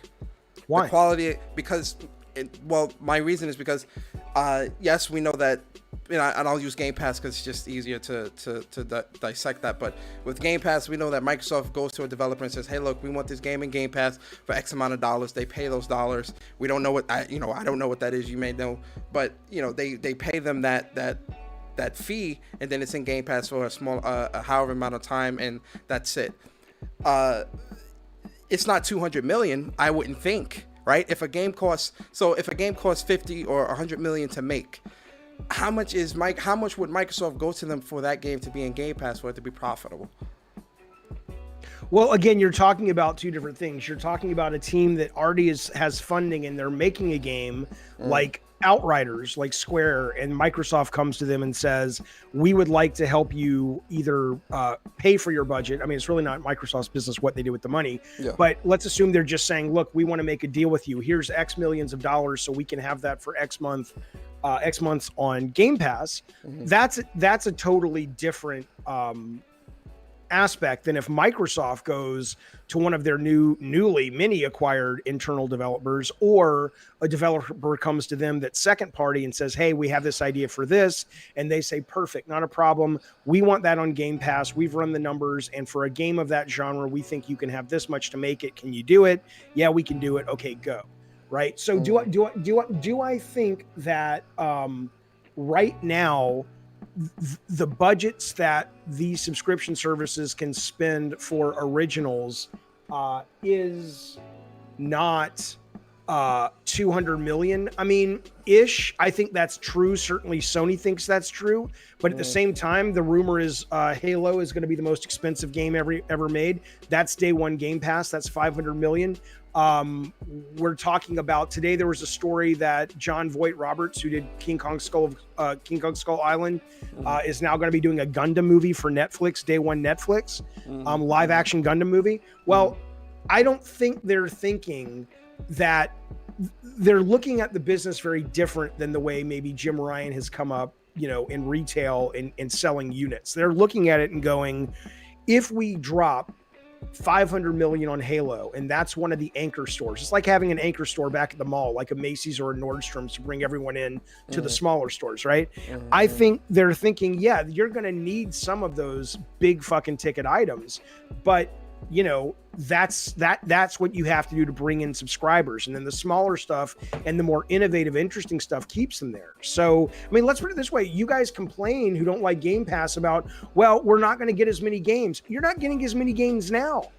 I mean, when I first walked around E3 the first time, you could barely finish it in 3 days because there were so many games. Now all the major publishers, it's like, I mean, how many games did Sony put out last year? 4? I mean, seriously, what did they put out last year? They put out Days Gone, Last of Us 2, Ghost of Tsushima, right? I mean, was there might have been one or two. Days Gone was 2019. 2020 was definitely Last of Us 2, Ghost of Tsushima. Yeah, I guess we could Dreams. Say I think Dreams came out. Dreams. I think Concrete Genie came. No, Concrete Genie was 2019.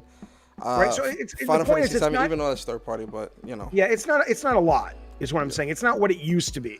Yeah, but again, you also have to look at the smaller. And I guess it's where the smaller titles too, like Japanese games and things like that. I guess what I'm at. Like which Japanese games are you saying came out last year that was small?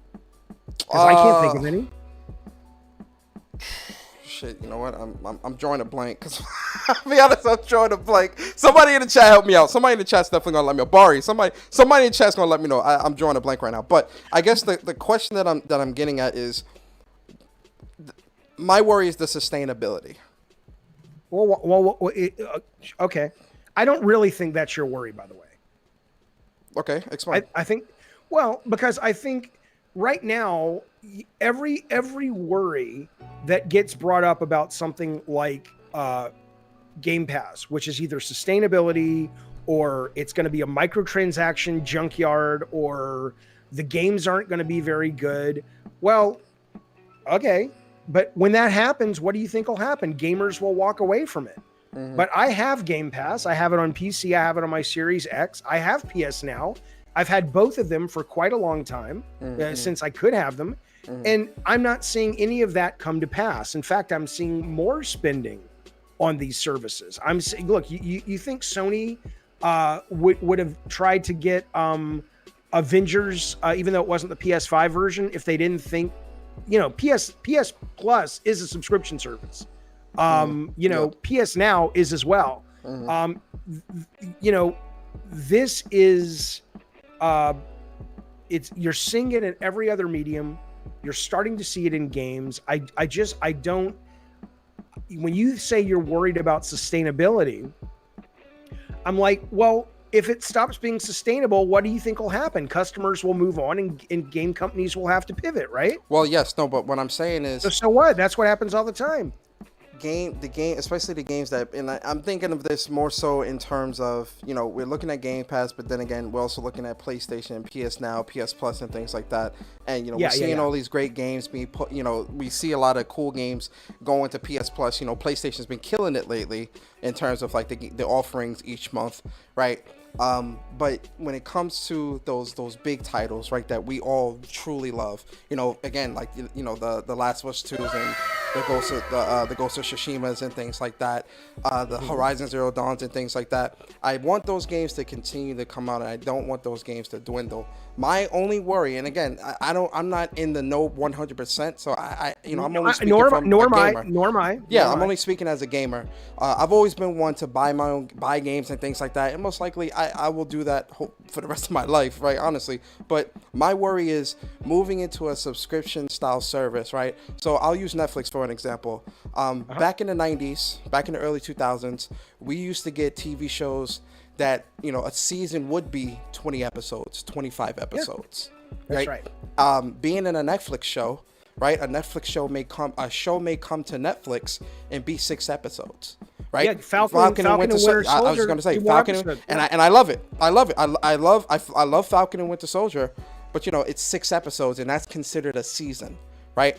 What I'm saying is with developers and if more developers and more companies and things like that push and go full 100% into this type of model of how we consume our content, I don't want the how grand a game could potentially be to diminish because of the return the return that they're getting for said game, right? Or not seeing the potential return for that. That's my only worry.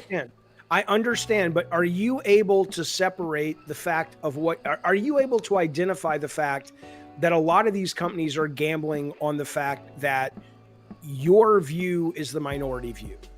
Right. I understand. I've grown to understand that, especially being within this gaming community now, present day, that how I view it and how I want to consume content and things like that is the minority. A lot of my community is the hardcore gamer that wants to buy their games, wants to play the 60-hour game. I know one thing you mentioned as well on your interview with Jeff Ross was, you asked him why was it so long in terms of Days Gone, and how it didn't need to be that long and things like that. And he even agreed that games don't need to be that long, but the vision and what they wanted to do.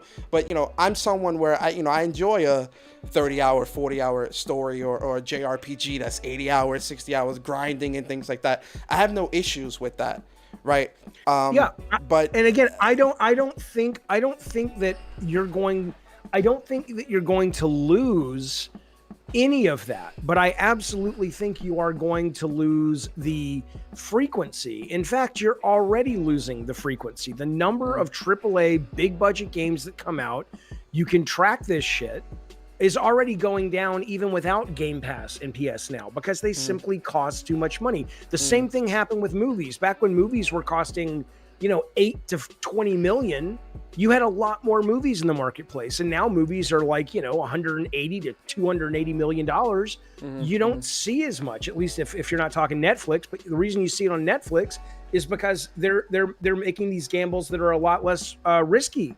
They'll put out, but so I think what you'll see is, yes, they're going to go, we need our big tent poles on PS Now, on Game Pass. We have to spin like crazy because those are big and dramatic and those bring in the eyeballs. And we also need some of the smaller stuff, right? But ultimately, though, the idea of gaming changing, I don't think that's going to stop. I think even if I don't know how old you are, but the younger generation 29. Doesn't. How old? 29. Okay, the younger generation doesn't give a fuck about ownership. Yep. They don't even give a fuck that much about production value. They're playing Fortnite, they're playing Among Us, and they're happy as pigs and shit doing that. Right? I mean, I'm not. They don't think about owning. My kids play. They play. What are they playing a lot of right now? Is they're back to Roblox because their friends are playing it. Roblox, yeah, okay. They would never think about, Dad, where's my disc of Roblox? I'd like to own it and put it on the shelf, right? Yeah. So I think ultimately, though, the reason I bring up it being a minority view is I think companies like Sony and Microsoft will continue to recognize the value of the hardcore. I mean, they fucking just bought In Exile. Those guys do nothing but make hardcore RPGs. Yeah. But the problem is, I saw a guy on my Discord today. It blew my fucking mind. So there's this rumor that is going around that I know you guys have talked about or heard about, that Kojima is signing a deal with Xbox.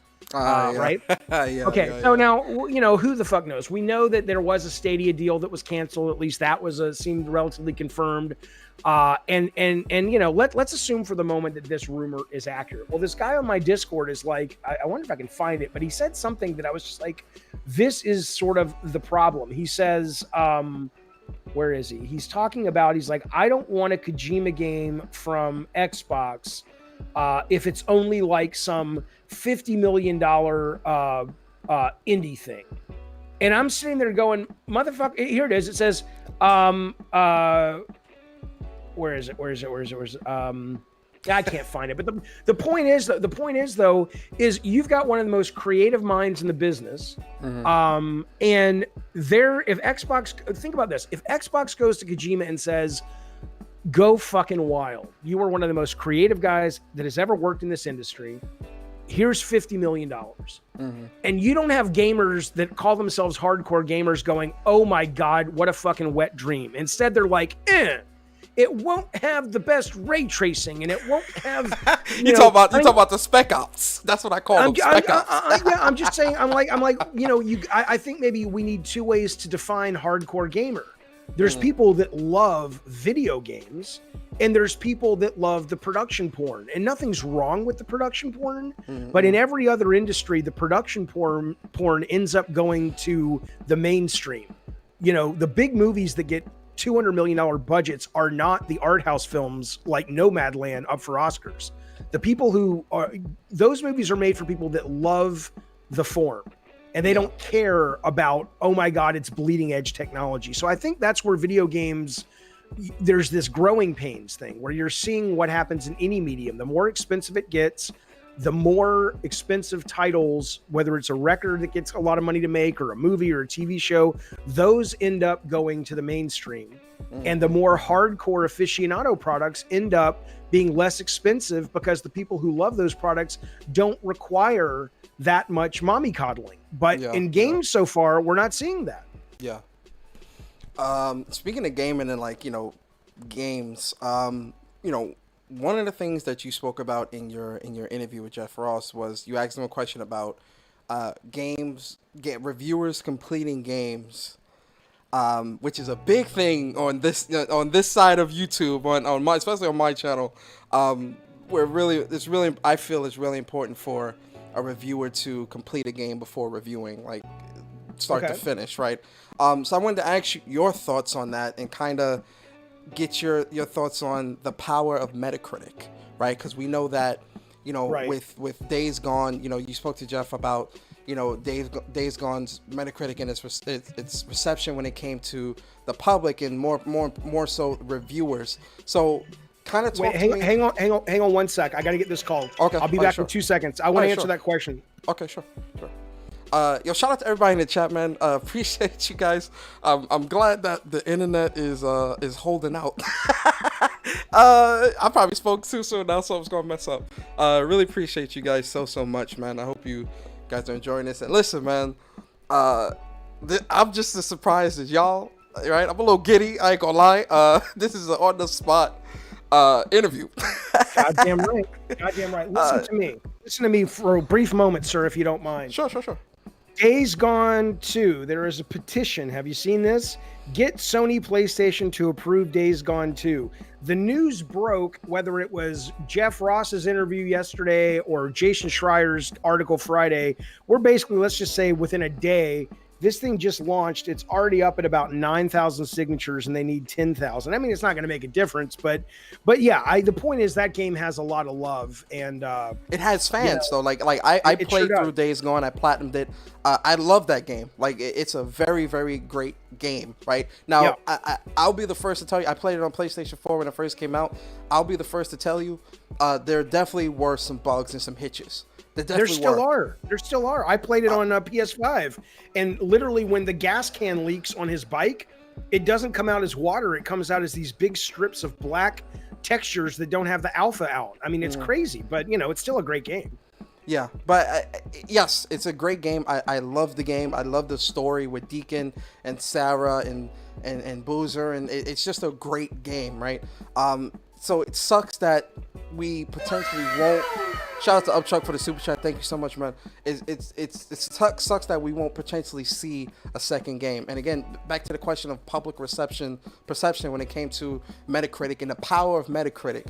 Talk to me about that as a developer and also reviewers reviewing games that they haven't completed. Kind of talk to me about that stuff, man.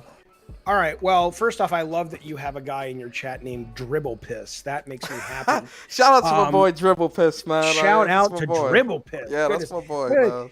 Mr. Dribble Piss, your table is ready. That'd be amazing. Anyway, okay, so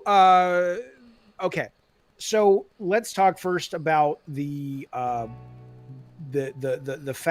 reviews, right? The importance of Metacritic. I mean, I here's what I don't think Sony gives a fuck. Okay, I don't think they care that it's at a 71 Metacritic, because if they had a game that was at a 40 Metacritic but it sold 20 million copies, do you think they wouldn't make a sequel to it? I think the issue is more about that it was profitable, but like I said, I had somebody say this to me today, and I thought it was a great way to think about it. I'd never thought about it that way. It's like, yeah, you can spend $120 million and you can make $10 million profit. That seems more, I'm not saying those are the numbers for Days Gone, but that it's like, yeah, we were profitable. Or you can spend the same amount of money and you can kind of look at that brand and go, you know what? Days Gone has fans. Guess what? So does Siphon Filter. So does Twisted Metal. So does Warhawk. But the number of fans are not enough to justify all of that risk. And the upside being, oh, look, now we made $20 million. When you can spend the same amount of money and roll the dice again on a new IP, and suddenly that $10 million profit becomes, $90 million. Right. And so I am under the impression that the Metacritic in regards to that doesn't matter. The only thing I will say is the Metacritic is important. So the point is the Metacritic is only important in that it affects sales, and sales are what the companies care about. They don't think they give a fuck what IGN gave their game. You think they give a fuck that the reviewer over at GameSpot gave it a 5? I know the team did. And I know a lot of people are rightly upset, but I mean, I don't know if it's rightly upset. A reviewer has a right to write their subjective view of a game, and if they find it offensive because it's too alpha male, it's too traditional male without any of the more recent social justice adjustments, which I am a social justice warrior and I'm proud of it. But they have a right to say that. But ultimately, if the fan doesn't buy it, if word of mouth doesn't save it from a 71, and the end result is a game that only brings in $10 million in profit, then that's really the issue with Metacritic. It's got nothing to do with the Metacritic.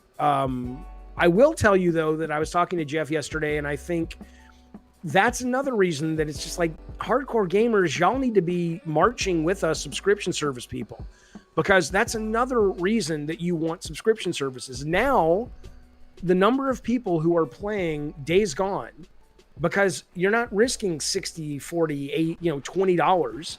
It's quote free as part of your subscription. Suddenly it's like, oh, I really like this. I never would have tried this, but fuck it, it was free. I downloaded it and I played it. And suddenly it's going to bring in a lot more fans. We've seen that with movies too. Movies that just did okay. Like Pitch Perfect is a great example of that movie with Anna Kendrick. It was like a middling box office success. And then it came out on streaming, and not everybody, but a lot of people fell in love with it, and they made 3 or 4 sequels to the goddamn thing. Well, this is. I'm sorry to cut you off, but this is my thing, and shout out to the PlayStation Nation. I'm a big PlayStation fan. Shout out to the PlayStation Nation. And I know a lot of people in the gaming community as a whole probably aren't going to like what I'm about to say, but gamers don't follow through. Right?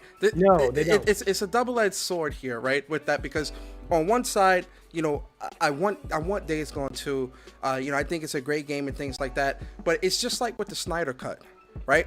People were begging all through social media for this. Then the statistics came out, and only 43% finished it. You know, and so I wasn't begging for it, and I finished the I definitely thing. wanted it. I finished it. It was great, right? Yeah, I wasn't I begging. really I wasn't liked begging either, but I'm a big DC fan, so you know Me too, that's me right too. up my alley. So you know, I think the other part of this, in terms of the community, is people in the community don't follow through. People, you know. There isn't a lot of follow through, and a lot of people don't stand by their convictions, which is why we get or don't get the things that we want, right? So I think that's the part of it where, as a gaming community, we kind of need to turn the mirror around and hold it up to our faces and say, yes, you're right. Part of this, we are a small part, but a part of the problem, because again, we allow Metacritic to have the power that it does. Right? Well, and again, you do, but to be fair, you know, money is a finite resource, unfortunately, and Yes. I understand why somebody sees a 71 and says, I got 490s I can choose from. Why would I choose that, right? Even though I don't necessarily think it's a 71, that's the power of Metacritic. But again, the power of subscription services, and this motherfucker in your chat, Jason, MS should pay Jaffe for free promotions. LOL, my God. Motherfucker, Jason, I'm not talking about Game Pass. I'm talking about subscription services. I'm talking about a business model that any company can partake in. And your precious Sony, which, by the way, I wouldn't have the ability to sit on my fucking ass and talk about this shit all day if Sony hadn't been so great and generous to me over the years. So I'm not a Sony hater. Okay. But what I'm telling you is the fact that if Days Gone catches on, not because it's all this fake love, but it's because genuinely people are able to play it now because it is on a subscription service, you're going to get more of what you want. Okay. But the idea that gamers don't follow through, like you're saying, yeah, I mean, they can talk all they want. But if they don't show up and buy it, then it's just talk. Sony, I've said this before, companies speak one language, and it's yes or no with your wallet. That's it. That's the only things they know. You're either giving them money or you're not. That's all you know. Yeah. What about because you know, and I guess that's the part that like really like it really when I heard Jeff Ross say that in your interview, I was like, damn, man, that's to hear him say that, you really see that side of the developer where it's like, damn, that's pretty fucked up. And that's when he said, you know, him and the team, him, Gavin, and the team, you know, they were making Days Gone for 10 years for it to be a 71.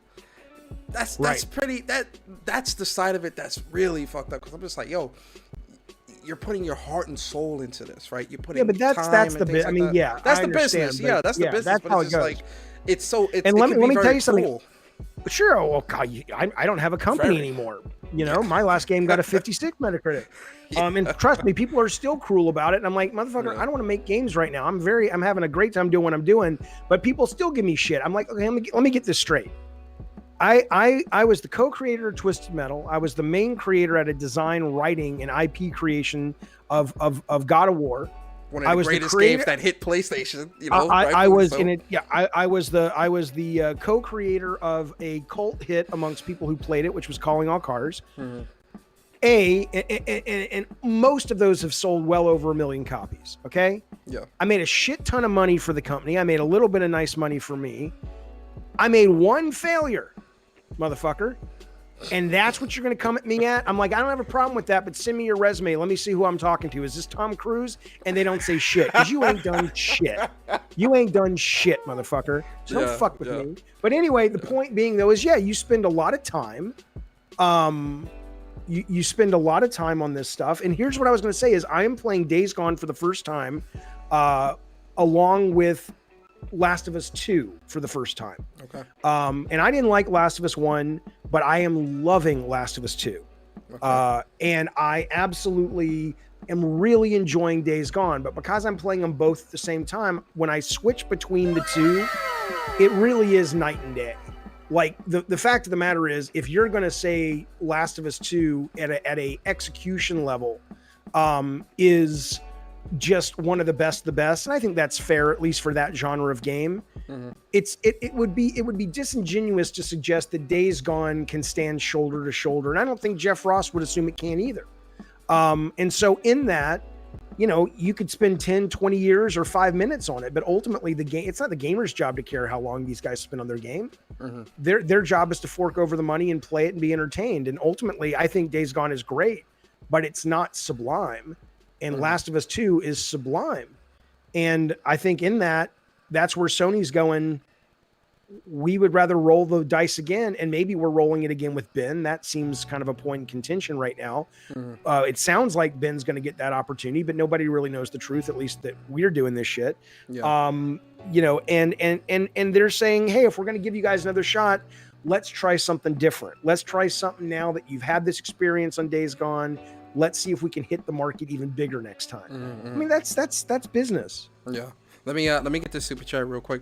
Yo, shout out to Forget Me Not, man. Thank you so much for the super chat. It says, people upset about Sony Japan downsizing, but y'all didn't buy The Last Guardian, Everybody's Golf, or Gravity Rush. Gamers Or don't Puppeteer. follow through. Or Puppeteer, yeah. Gamers don't follow Puppeteer's one of through. the best games the last 10 years. Nobody bought Puppeteer. Yeah.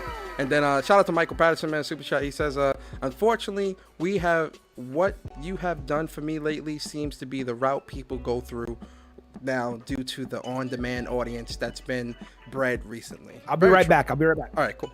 No, I agree with you 100%, Michael Patterson. I think, and for those that follow me regularly, you know that I speak about that quite often, where it's like, we have a lot of people in the community that, they want instant gratification on certain things, or they want specific games, but then when those games come out, they don't buy them, right? We see it all the time in the gaming community, ladies and gentlemen, where people are, asking for this, asking for that. I want this, I want that, but don't buy it. They don't support it. And, like I said, for me, I'm a Days Gone fan. Like, and to bring it up, the perfect example is Hellblade, right?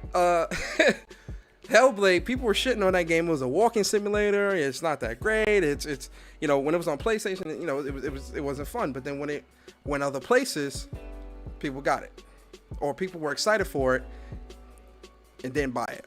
It's rampant within this community. And again, that's what I'm saying. It's sad because so many great games, and this is something that I've told you guys quite a bit as well.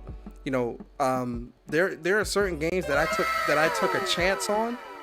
There are certain games that I took a chance on that end up being some of my favorite games that I love, right? And I get that everyone doesn't have disposable income. Everybody can't just buy everything that they want on the spot. I understand that 100%.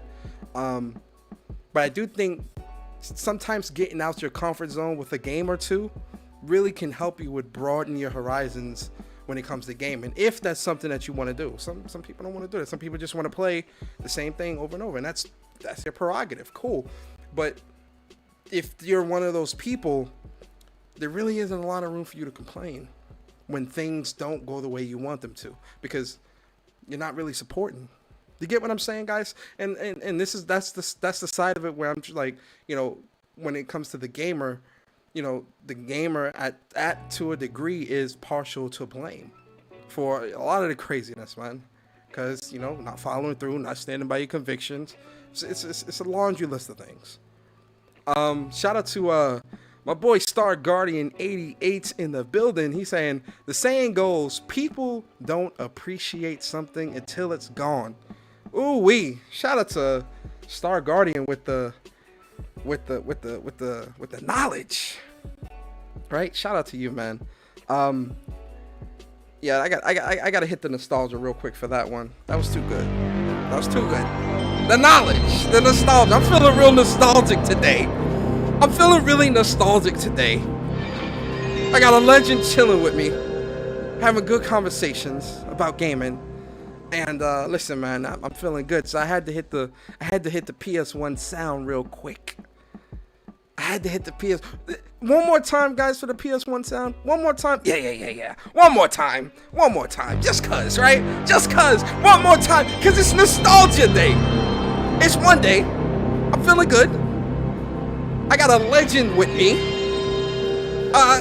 It just came out the blue. I couldn't believe it. Life's good. Listen, man. I'm appreciative to everybody. But those are the things with Jeff Ross that, like, I mean, like I was saying with the article, you know, certain things you have to look at, you know, the optics. The optics, guys. We're going to the optics. We're going into the optics. We're going into the optics. We're going into the optics. You got to look at the optics of the situation with certain things that was being said in the article, and certain things that has transpired, right? Like I said, The Last of Us 2 remake. Why haven't we heard anything from Naughty Dog in a while? I was asking the chat earlier, whenever Grounded came out, that was the last thing we heard. And then, you know, shout out to Neil Druckmann. Neil Druckmann said that, you know, he's got there's some big surprises coming, right? And, you know, to hold off. You know, people have been begging for factions for a while. You know, we can't wait for factions. But I definitely think that, you know, we might be getting that Last of Us remake, Last of Us 2 next gen bundle pretty soon. That bundle announcement is coming, right? Bundling the first and second game, and it's going to be on PlayStation 5 with factions. I think that's coming. I honestly think that's on the way. But we haven't heard anything for a while. So, you know, but I'm gonna ask Jaffe about these reviews, because we gotta talk about that. Reviewers reviewing games and not completing them. Man, oh man. I can't wait for The Last of Us remake myself.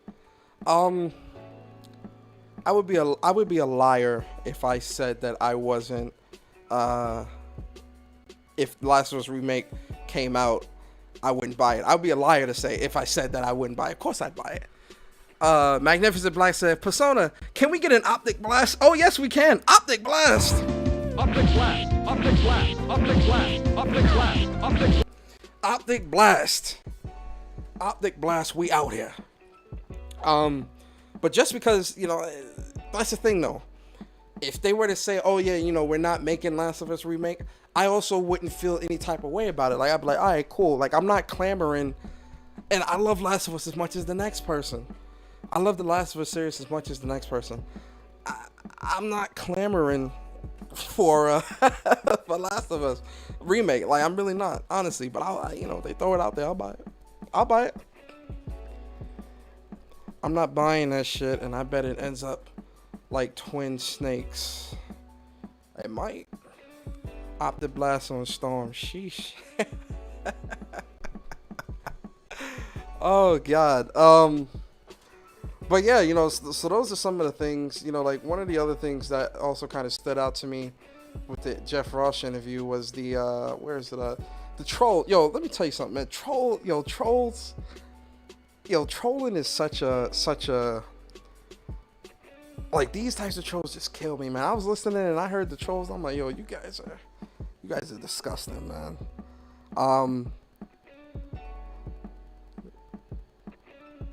Them being assimilated, because Jeff Ross did talk about, what minute mark was that? 1 hour, 53 minutes. Hold on, I wanna play that. 1 hour and 53 minutes. Because he did ask him about in the post-pandemic world. What about the... Hold up. Let me share my screen. Because this is something that, like, really jumped out at me, too. Right? Because one of the things was Ben becoming Naughty Dog North. Complaint. I saw this in the reviews that... What about because you're about the camps? What about the whole thing that he sells this woman to the camp? And I mean, was that? Yo, shout out to Bari, man. Shout out to my boy. He said, Jeff about to light up. Tell him to pass that puff, the magic dragon. Oh, hey, yo, he definitely got that. He definitely got that on him, man. He got that spliff on him, man. Real talk. There is no objectivity in this space. I recently, for some reason, I read some reviews of some old Ernest Hemingway novels. The Sun Also Rises. read it in high school, read it in my adult life, and basically, it's a revered novel in literary circles. But if you go back and look at the contemporary reviews, they were all over the place, accusing him of toxic masculinity, of, basically they weren't well received. And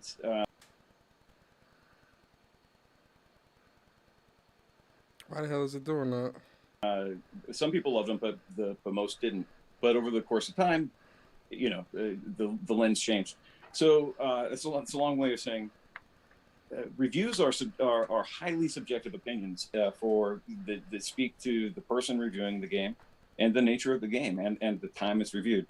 And what I would say is we didn't do ourselves any favors sometimes by the order of introduction of things, or just the tone of the game, using that line from where he says, where Sarah says, "As long as you ride me as much as you ride your bike." That was from Sons of Anarchy. It was something like that. Joe said, "Hey, I asked Jeff Ross a question in Jaffe's stream last night. That's what's up. Who's getting Resident Evil Village in 3 weeks? I'll probably have it." It was said in Sons of Anarchy, and it's in the spirit of the character. It was new IP is contingent upon Bend completing. Already sold 5 million copies. Sony canceled Days Gone 2 and almost made Ben a Naughty Dog support studio. Isn't this really disrespectful to Bend Studios? That is coming. Is it disrespectful? Well, his thesis, his thesis assumes he's right. I don't know if you want to address if he's right or if you just want to answer his question. But his question is, they canceled Days Gone 2. You guys sold 5 million copies of Days Gone 1. Clearly, there's an audience for it.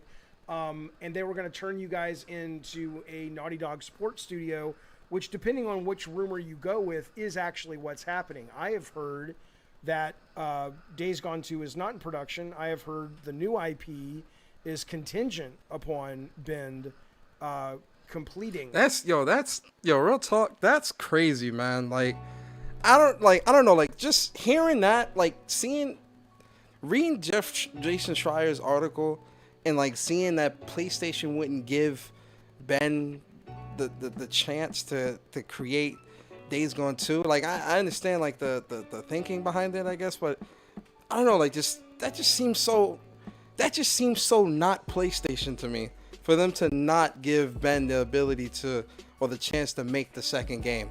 I don't know, because, like, when you look at games like Knack or titles like that aren't as big or aren't as well received, sell significantly less. And granted, to make Knack definitely cost a lot less, so the risk is a lot lower. I don't know what the budget is for Days Gone. I don't know what that budget was, but for PlayStation, I don't know, just for PlayStation to not give them that chance, it seems kind of weird, man. Like, I don't know, it seems really weird. Like, I do hope at some point,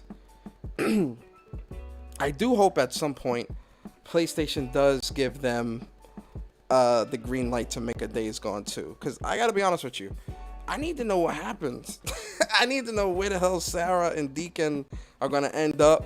What was that scientist name that ended up being like a advanced freaker, right? I need to know what's up with him. What's his story? Do we have to fight him in this? Would we have had to fight him in the second game, right? And he would have been like a final boss or something like that, or he's like patient zero or something. Like, I definitely would have wanted to know where the story was going to either, land or end and things like that. Like, I don't know. It just seems crazy, man, that they just aren't giving Ben the chance. Now, when it comes to the new IP, I don't even know what it could be. Like, and what's that budget look like, right? Because, you look, and because this is the other side of it too. When you look at Sony Ben, they spent 10 years making Days Gone. It got the public reception that it got. It sold 5 or 6 million. They got shut down for the second, or potentially, or whatever. What we don't know 100%. but you know it got shut down, or you know there most likely won't be a Days Gone 2. But PlayStation greenlit them making a brand new franchise. What could the game be? What could the game be? That's right, the question. right. Exactly. I was just letting them hear a part of your interview with Jeff Ross, and you know you were speaking on, you know, just them potentially being a part of Naughty Dog and stuff like that, and that whole not having a Days Gone 2, and you know them getting a new IP. It's just like, I don't know. I was telling the audience that it just seems strange that, you know, it doesn't seem very PlayStation-ish for PlayStation to. I don't know, because when I look at titles like Knack, and I was saying to them, and I know Knack is definitely a smaller budget, so a much smaller risk, but you know a lot of people didn't really gravitate towards that and things like that. They got a second chance. I don't know, I just feel like, you know, them not getting a second chance for Days Gone, but them getting a greenlit for a brand new IP. I was just wondering, what could the brand new IP be? Yeah, I mean, you know, there is amongst people who care about this nonsense that aren't, you know, Sony employees, there is rampant speculation. There's the three things I've heard is Days Gone is in production, which I don't believe. The Ben guys for the most part are helping Naughty Dog right now, and when they're done helping Naughty Dog, because they, you know, it's a lot of teams help each other. Yes. Then they will move on to an IP, or they are working on a new IP. So assuming though there's a new IP for them coming, or they're already starting it, I mean, there's no way to know what it is, but you know, let me ask you a question. So, I mean, if you're Jim Ryan and your job is to make your company money, and part of that is also to, you know, to gauge the value of hardcore fan loyalty, right? I mean, how many Nintendo fans have been asking for Mother for 20 years? It's never coming. Nintendo knows people want it. It's still not coming, right? So Jim Ryan probably hears this and he says, okay, I get it, but you know, I can't do business primarily for you guys because you're just not a big enough group of the audience anymore. So if you're Jim Ryan and you're in that position, and you can splurge $160 million on another IP and you want to do it with Bend, would you give them money to make Days Gone 2 when Days Gone 1 may have just eked into profitability? Or A, it took 10 years. It clearly didn't hit the zeitgeist in the way that a number of their other titles do. Yes, it was profitable, but the proof is in the pudding, and you can say all these fans want it, but like you said, gamers don't follow through. And so if you're Jim Ryan, why would I roll the dice with another $160 million on a franchise that ultimately was profitable, but it underperformed, versus let's try again to do something that maybe gets into that stratosphere of God of War, and Uncharted and Spider-Man and Last of Us. I mean, if Marvel came to them and said, we want to make a Doctor Strange game with you guys, or we want to make a Captain America game with you guys, and they're like, Ben would be perfect for this, and you might need to spend, X million on the license and all that shit. If I'm Jim Ryan, I'm like, you goddamn right, I'll do a fucking Captain America game or a Doctor Strange game or whatever instead of a Days Gone 2. I mean, would you do different? I mean, my answer is going to come off biased. I'm going to be honest with you. I would give them that second chance because the assets are already created. They understood that they learned from their mistakes, and I would, you know what? I'll say this. I would want to see the pitch. I would want to hear the pitch. I would want to hear the pitch of what Days Gone 2. Yes. They had heard the pitch. Okay, let's assume they heard it because they did. I'm biased, man. I'd give them the second chance. I'm very biased. I'm gonna put that out there. That's my disclaimer. I'd give them the second chance. But you're biased to what? Towards what? What is your bias?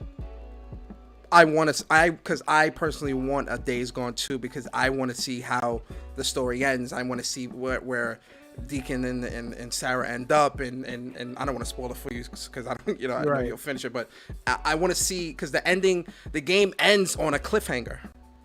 Okay, but it ends on a cliffhanger. if your job, so does Twisted Metal 2012. Nobody cares. I mean, people care, but not enough people care. Yeah. But if your job depended on it, as being Jim Ryan, you would put that. You would basically go. I The think chat's saying that I'm fired. Well, I'm just saying you're basically saying what you're gambling on, though, Persona, is you're gambling on the fact that there's enough people like you to justify the budget because you think you're going to get a return that's going to make you happy, right? Or that it's going to make your stockholders happy. That's what you think would happen, correct? Yes, if their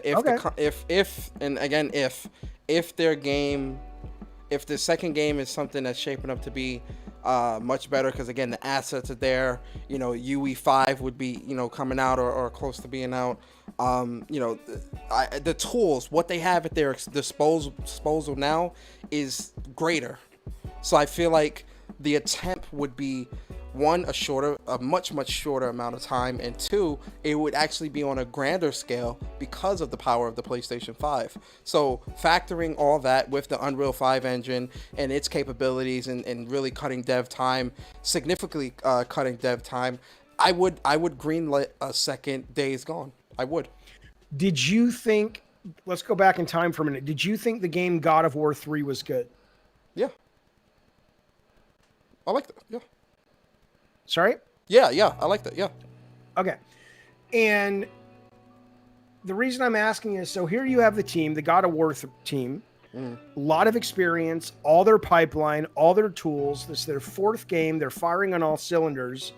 And their game after God of War 3 is canceled, right? Which was called Outworlders or something about the Earth. I don't know what it was fucking called. But it was canceled after... I thought Ascension came out after 3, didn't it? I could be wrong. I didn't like that one as much. Maybe it was Ascension, but the point is, though, the things that you're arguing about, they're more comfortable with the tools, they're more comfortable with the hardware, they're working great as a team now. They have all that sort of hierarchy worked out, and they know kind of who's great at what. That doesn't inoculate you from making a game that doesn't connect with enough people to sell the kind of numbers Sony needs. Right. And so my point is that all those things you're saying about Bend are true. But if you look at the IP and go, it just didn't connect with enough people, then why would you keep investing in it? Yeah, you make a good point. You definitely make a good point. I think. I mean, it's a balance. But this is the thing, though. You also have, and I'm thinking of other studios from PlayStation. You know, I think another perfect example of a gamble that turned out to, and well, I guess the initial success was good, so that's what warrants the second game. But you know, Horizon Zero Dawn was a big gamble too, from a studio that's known for FPSs. You know? Yeah, but it turned, it turned out to a success. That's why I didn't want to use it.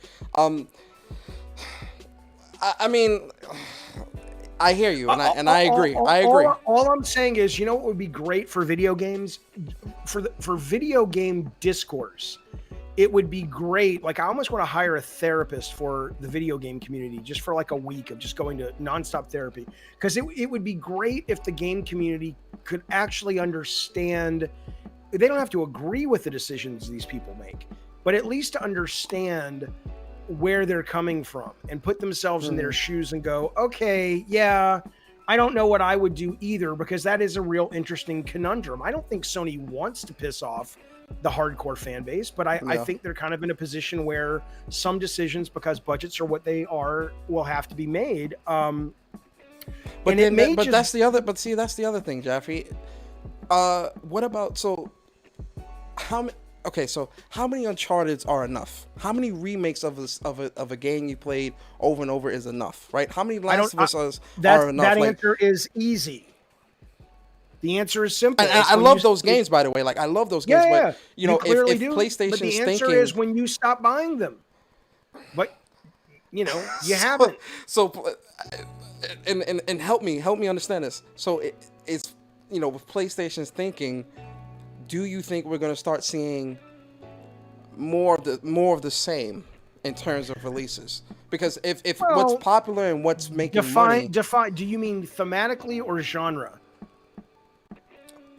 A bit of both. Because Well, you know, okay. I love Spider-Man. I love Miles Morales. I can't wait for Spider-Man 2. I love Ratchet and Clank. I love Last of Us, Uncharted. You know, Ghost of Tsushima. I can't wait for Ghost of Tsushima 2. You know, but you know, I love these games. But you know, are we gonna see Ghost of Tsushima 7, Ghost of Tsushima 6? You know, Last of Us 5, 6? Like, you know, if these games keep making large amount of money, you know, are we going to be seeing a few years or a decade or more of beloved studios at PlayStation making the same games because of its financial success? Yeah, it really doesn't make any sense. I mean, that is an irrational fear that isn't thought through, good sir. Because think about this: God of War was either dead or had to change because Ascension was diminishing returns. Yes. Twisted Metal is no longer being made because of diminishing returns. Okay, Sony responds to money. Just like every other company. That doesn't make them evil, that makes them a company. Okay. Yes. And so ultimately, if they put out Uncharted 5 and they spend $220 million to make it, or they put out Ghost 2 and they spend $180 million to make it, and you're like, I can't wait. I can't wait either, by the way. I love Ghost 1. But ultimately they're gonna go, oh, okay, you know, this is what people are telling us that they like because they're continually buying it and asking for more. So to me, I honestly think if I was, you know, I don't know why I'm on this doctor kick. If I was a doctor for gamers, this would be my prescription, Game Pass or PS Now. But my prescription would be, look, keep loving your hardcore games, keep loving the big AAA games, but stop being so fucking jaded or dismissive of the indie scene or the AA scene, because all of the stuff that you say you guys love about the old Sony, that exists, and it exists bigger probably than it ever has. It's not being made by Sony, and I get that's kind of a rough pill to swallow because there's a nostalgia, there's a psychology about growing up with the brand, and I get that. But people change and businesses change, and you see this all the time when a business gets so big it outgrows the fans that got them to where they go. Got them to where they are. And if you look at like New Blood, if you look at Devolver, if you look at sometimes 505 games, if you look at just total indie games, there's a lot of shit that comes out that is really in that wheelhouse of that PS1, PS2 era. Somebody yesterday on Reddit put a photo up of them in a video game store when PS3 and Xbox 360 was the dominant form. And I was so nice to see that wall of games in GameStop, where the picture was taken, of just so much variety. You know, and you don't see that anymore. But you do see that in other places. I just think a lot of hardcore gamers, I don't know if a lot of them don't have PCs, which I appreciate. They're expensive and maybe they don't want to be a PC gamer. But even when it was the funniest thing, when I was at Bartlett Jones, there was an artist, a brilliant fucking artist, concept artist named Nafisa. And she's amazing. I think I'm gonna have her on my channel soon because she's awesome. And she would always talk to me about these fucking games, and I'm just like, what are you talking about? What fucking planet are you on? I've never heard of that, right?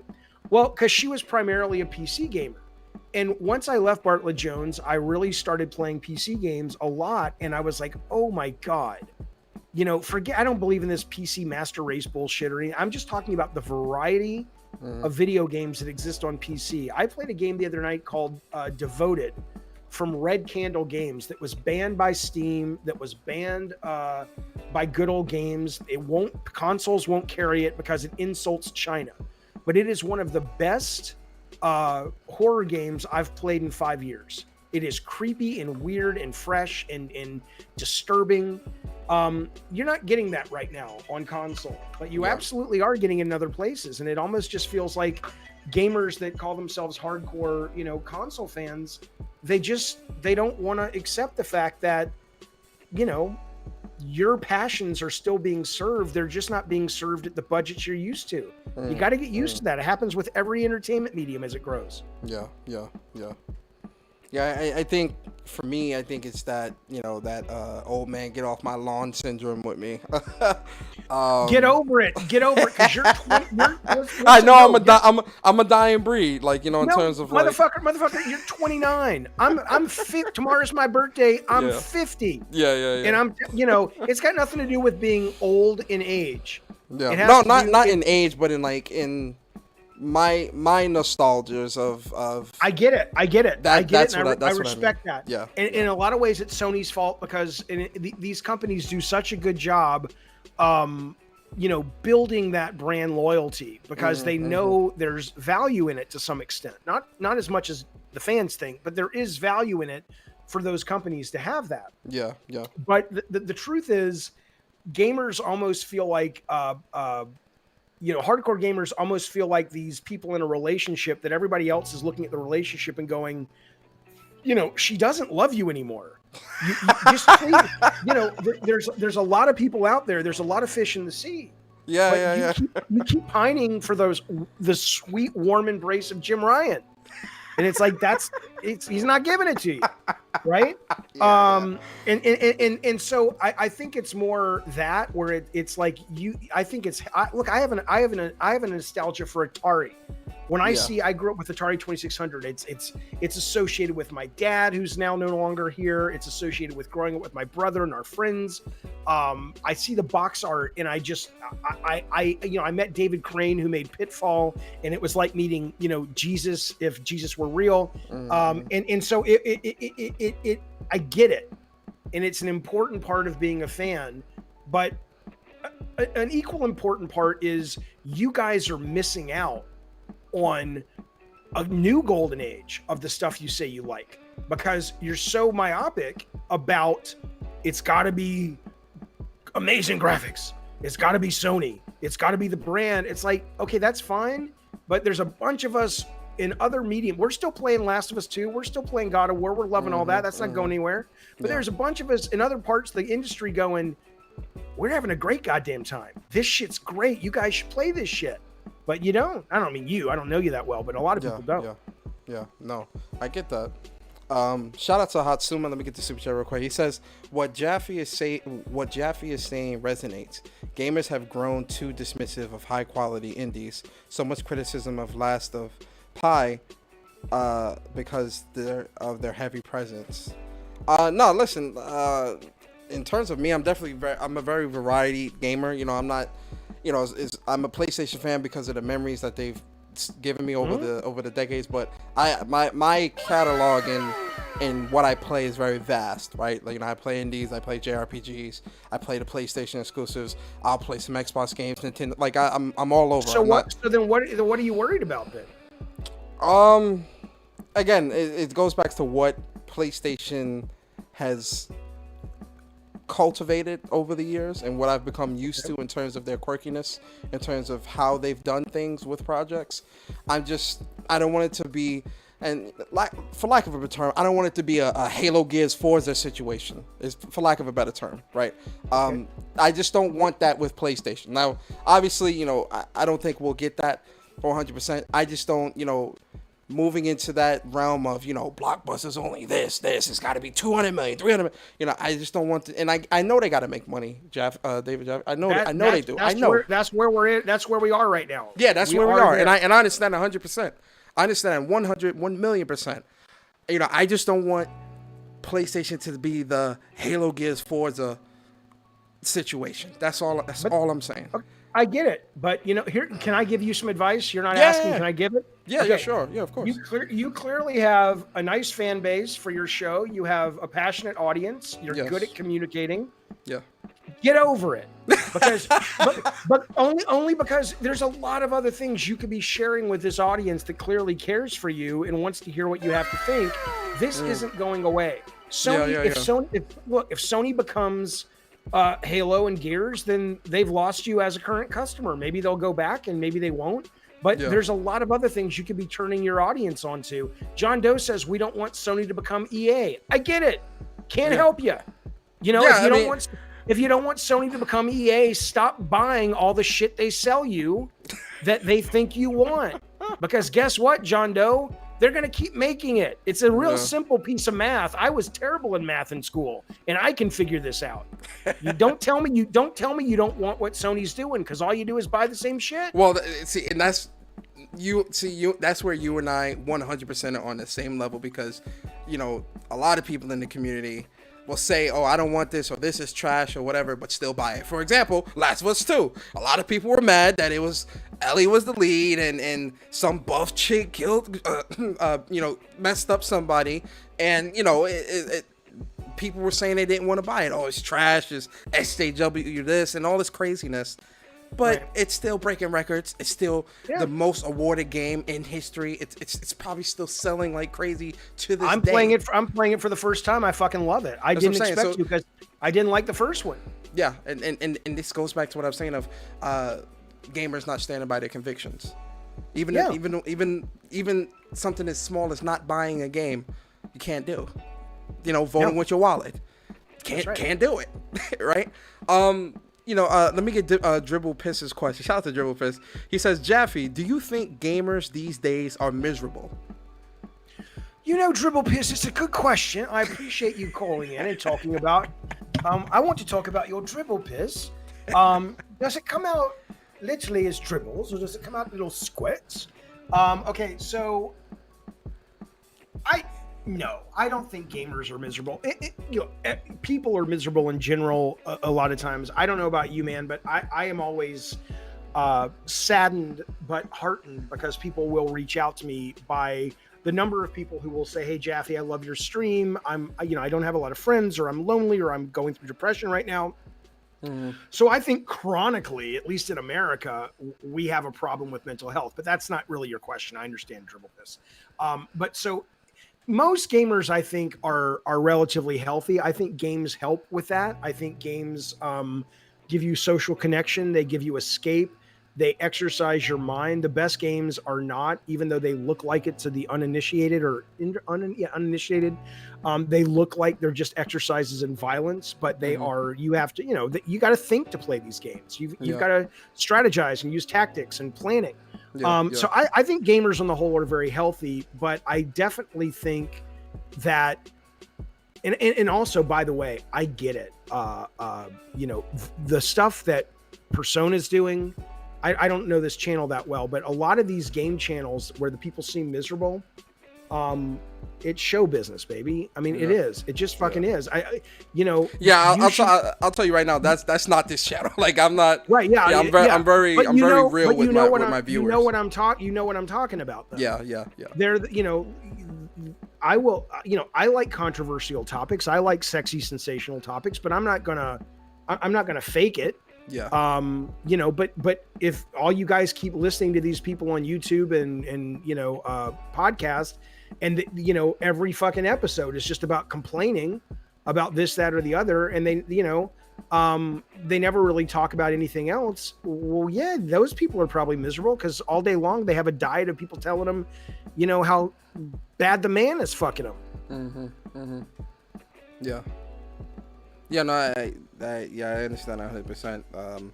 Myself and, shameless plug. Well, it ain't shameless, it's my channel. But, myself and my boy, Bari, J Bari, J_Bari, we do a PlayStation Central podcast every Saturday called What's Up PlayStation Podcast, where we talk about the news, like the real news, not just the controversial. It's gaming, it's, what games are coming out. We talk about our spotlight game and things like that. We talk about the gaming news of, like, new trailers, new fighting games, new games, announcements. It's everything, right? Because, for me and him, that's something that we weren't seeing a lot of within this community of, especially when it came to PlayStation, where there was a lot of misinformation and a lot of people spreading a lot of propaganda and things like that. And it wasn't really something that was gaming centric to PlayStation. So me and Bari, we created that show, and that's what it is. On my personal channel, this channel here. Yeah. And on my personal channel, which is this channel here, I talk about, I'm gonna talk about the controversial stuff because I care about it all. And it's interesting. Yeah, it's interesting, and it does make for good conversation because the people that follow me regularly in the day ones and things like that, they'll tell you we have a conversation. So because I have a lot of people in my chat that disagree with me on certain topics as well, but they still come back because I keep it real. We have a good conversation. I open up the chat. We all come through, have a conversation and things like that, and it's entertaining. But I also stream. I play games. I'm a very passionate gamer. So like I'm not just here bullshit. You see a lot of people in the community, they always talking about games, but they ain't playing games. They not, it's just always talk. No games, no nothing, no trophies, no achievement. Like that's just not. Yeah, me, no, so. I mean, I appreciate you selling yourself. I'm not going to fuck you. I mean, you sound great, but we're not doing anything like that. So, but no, I get it. I think for me, there's just a point where you talk it to death, and it's like there's a guy in your chat right now, and I'm not calling him out or anything, but I see this complaint a lot. Sam Ash is saying, why do we have to wait so long for, is it Kina or Kina? I don't know how you pronounce it. Kina Bridge of Spirits, yeah. And again, I get that not everybody has the means to own a PC, and I respect that. I couldn't afford a PC when I was growing up. But, if you play across the spectrum, the idea that why are we having to wait? Like he's not alone in this complaint. Like, where are the games? Where are the games? It's like, dude, the games are everywhere. That's what I'm saying. You literally get like, you get a free game every fucking week or month on the goddamn Unreal store, but then you're getting like 5-6 games, sometimes a day, on Steam. And then there's a bunch of indie games coming out on console and indie games coming out on Game Pass. It's like there's plenty to play. Yeah. But I don't know. Yeah. 2 more questions because I know you have your own show and things you have to do. I want to pitch my show. I'm doing something tonight. You guys should come, but let's keep going with you, Persona. Yeah. So one more question is, because you asked Jeff and he was straight up like, no, they should definitely complete the game. But I wanted to delve a bit deeper into that, right? Because one of the things is, reviewers reviewing games without completing them, right? Yeah. Give me your thoughts from the developer standpoint. And really, gamer, just give me your thoughts in general. What are your thoughts on that type of stuff? Because I frown upon that. Okay, well, I don't, but I think I frown upon it if there is the perception of completion. So if I go to IGN or if I go to GameSpot, I expect there to be completion. Yes, Jojo D, it is pot and popcorn. Absolutely. But, I will put out reviews and I'll say, here's my first 15-minute snap judgment, or I've played for 3 hours and this is what I think. I'm of the mind that if you're playing a game and you can't make a rational decision about whether that game is worth your time and you've given it 2 to 3 hours, or if you play it for 15 minutes and you're like, yeah, this is, that is an indictment of the medium. What other, would you listen to an album that sucks from beginning to end just because maybe there's a track coming up that you like? Would you read a book for 500 pages on the off chance that it gets better? Who does that? Right? So why with the video game would you sit there? I get you got to give things some time. I had to give Last of Us 2 some time, but a lot of that was because I had been told it was a different kind of game. Thank God it wasn't. But why in the world? Think about how brainwashed and conditioned gamers are to accept that irresponsible, unprofessional behavior on part of developers to make a game. I'm not saying my games are great or bad or good, but my openings of my games were always like James Bond movies or Indiana Jones movies, because they got you in and they at least tried to engage and hook you. But a lot of these games don't, I played Assassin's Creed Valhalla. I'm just like, Jesus, could you show me more fucking movies? It's like, what's the game, right? So I understand that, yes, if you want to give a very thorough, detailed review and your audience expects that, I think that's fantastic and necessary. And I think there are a number of people that are doing that. And I think if IGN doesn't finish or GameSpot doesn't finish, that's different. That's like, no, that's not what we've come to expect from you guys. But to say that you can't have an impression of a game after X hours or even X minutes, depending on the game, I think that's horseshit. I think you absolutely can. Okay. Final question. And this is a question because this pretty much became an interview. One of the things. 12. 12 inches. One of the things that I ask all my guests here, Oh shit! Is this a religious channel? Oh no. One thing I ask my guests is, you know, if you were standing in front of the gaming community, what would you say to them? I'm saying it right now. We're always standing in front of the gaming community. I mean, but what I would say to them, if I had to say something else, I would say thank you for the support over the years. Thank you for allowing me to do what I do then. Thank you for beginning to allow me to do what I love to do now, which is streaming and making videos and connecting to gamers in a different way. I've been a gamer since I was 5 years old, and I played a game called Boot Hill in a little gazebo by the pool on a vacation we went to in Florida. And I love games. I love interactivity. I'm about to put a video up later today. I had an experience today playing The Last of Us Part 2, and it's not intentional. It was a total accident, but it absolutely showed me the future of video games. And I'm going to share that in a video. I mean, I think this is one of the most exciting spaces to be in as a fan, as a creator, as a commentator. So I would just say, you know, the only thing I would say to them is stop limiting yourself, because there's a lot of great shit out there and you're giving these companies way too much power. Make them work for it. If you're tired of the same old shit from Sony, don't buy it. If you're tired of the same old shit from Xbox, fine, don't buy it. But you buy it and they're gonna respond. So get a little smarter about how these people operate. Dope. And one last super chat from Chris Righteous. Shout out to my boy Chris Righteous. He says, appreciate the knowledge and wisdom from Jaffe. Yeah, it was really great having you here, Jaffe, and I really appreciate you taking the time, like I said, you know, coming to my channel and, you know, just, you know, turning this into a dope experience. Anytime, but anytime, real quick, I'm a little, can I tell you something that bothered me about this interview though? Sure, yeah, sure. Or this conversation? Yeah. You absolutely missed Dribble Piss's last super chat. I just want to say I'm a little upset. He's my new best friend. You missed it. Yo, shout out to Dribble Piss. He said top interview. Goddamn right. Thank you, right. Thank you, man. Listen to Definitely me. Can I plug my shit? Of course. I'm actually gonna put your channel in the chat as well. Oh, thank you so much. All right, well, here's what it is, fellas. We do a show called Gabbin' and Games. Not every day of the week, but every day of the week there's content, whether it's videos, live streams that are very heavy on chat interaction. We have industry guests come on. We had Jeff Ross yesterday. We are going to have his partner in crime, John Gavin, who was the writer-director of Days Gone and all the Siphon Filter games. He is coming on soon. Shannon Studstill is coming on soon. It's going to be a big heat. Wow, you got Shannon Studstill? Oh, that's going to be right. Dope. She's one of my favorite people. I love Shannon. She's amazing. That's going to be dope.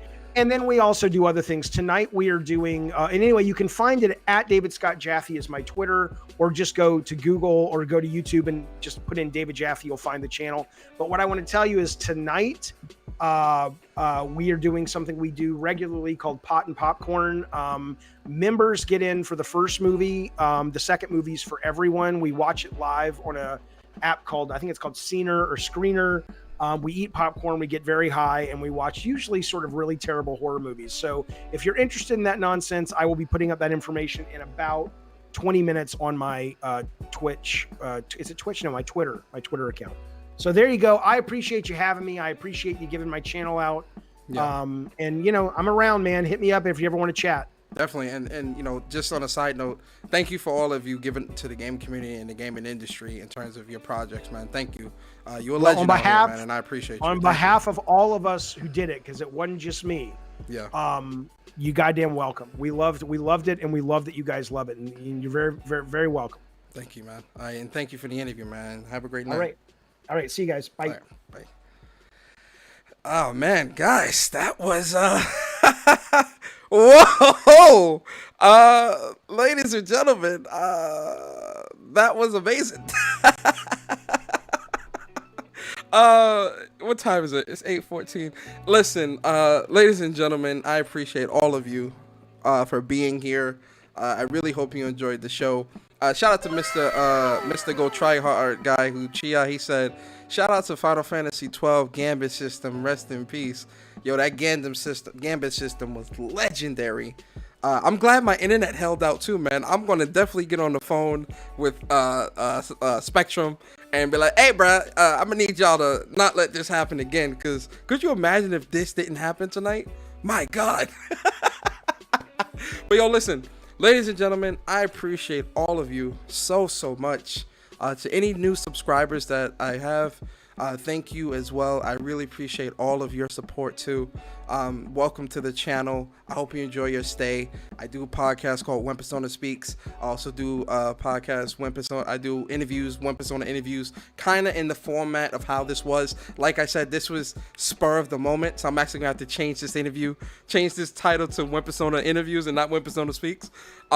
So you know that, and I also stream games and things like that. And like I said, if you guys want to check out a PlayStation centric podcast with myself and my boy Bari, What's Up PlayStation podcast. What's Up PlayStation is the channel. I'm gonna put the link to that in the chat as well. Check out What's Up PlayStation. What's Up PlayStation channel. Yeah, definitely subscribe. We're trying to get to 1,000 subs, so definitely subscribe to that if you enjoy the content with myself and my boy Jay Bari. Every Saturday morning at 11 a.m. What's Up PlayStation podcast on that channel. Definitely check it out. Like I said, check out some of the episodes. It's strictly a gaming podcast channel. No drama, none of that craziness that's going around YouTube. It's all gaming, PlayStation centric, and truly PlayStation centric. You know, ain't no, oh yeah, we're a PlayStation channel, but we talking about Xbox the whole show. No, it's a PlayStation centric channel where we talk about all things PlayStation, games, trailers, impressions on new games and things like that. So yes, appreciate all of you. Please be safe. Have a great night, and I'll see you guys next time.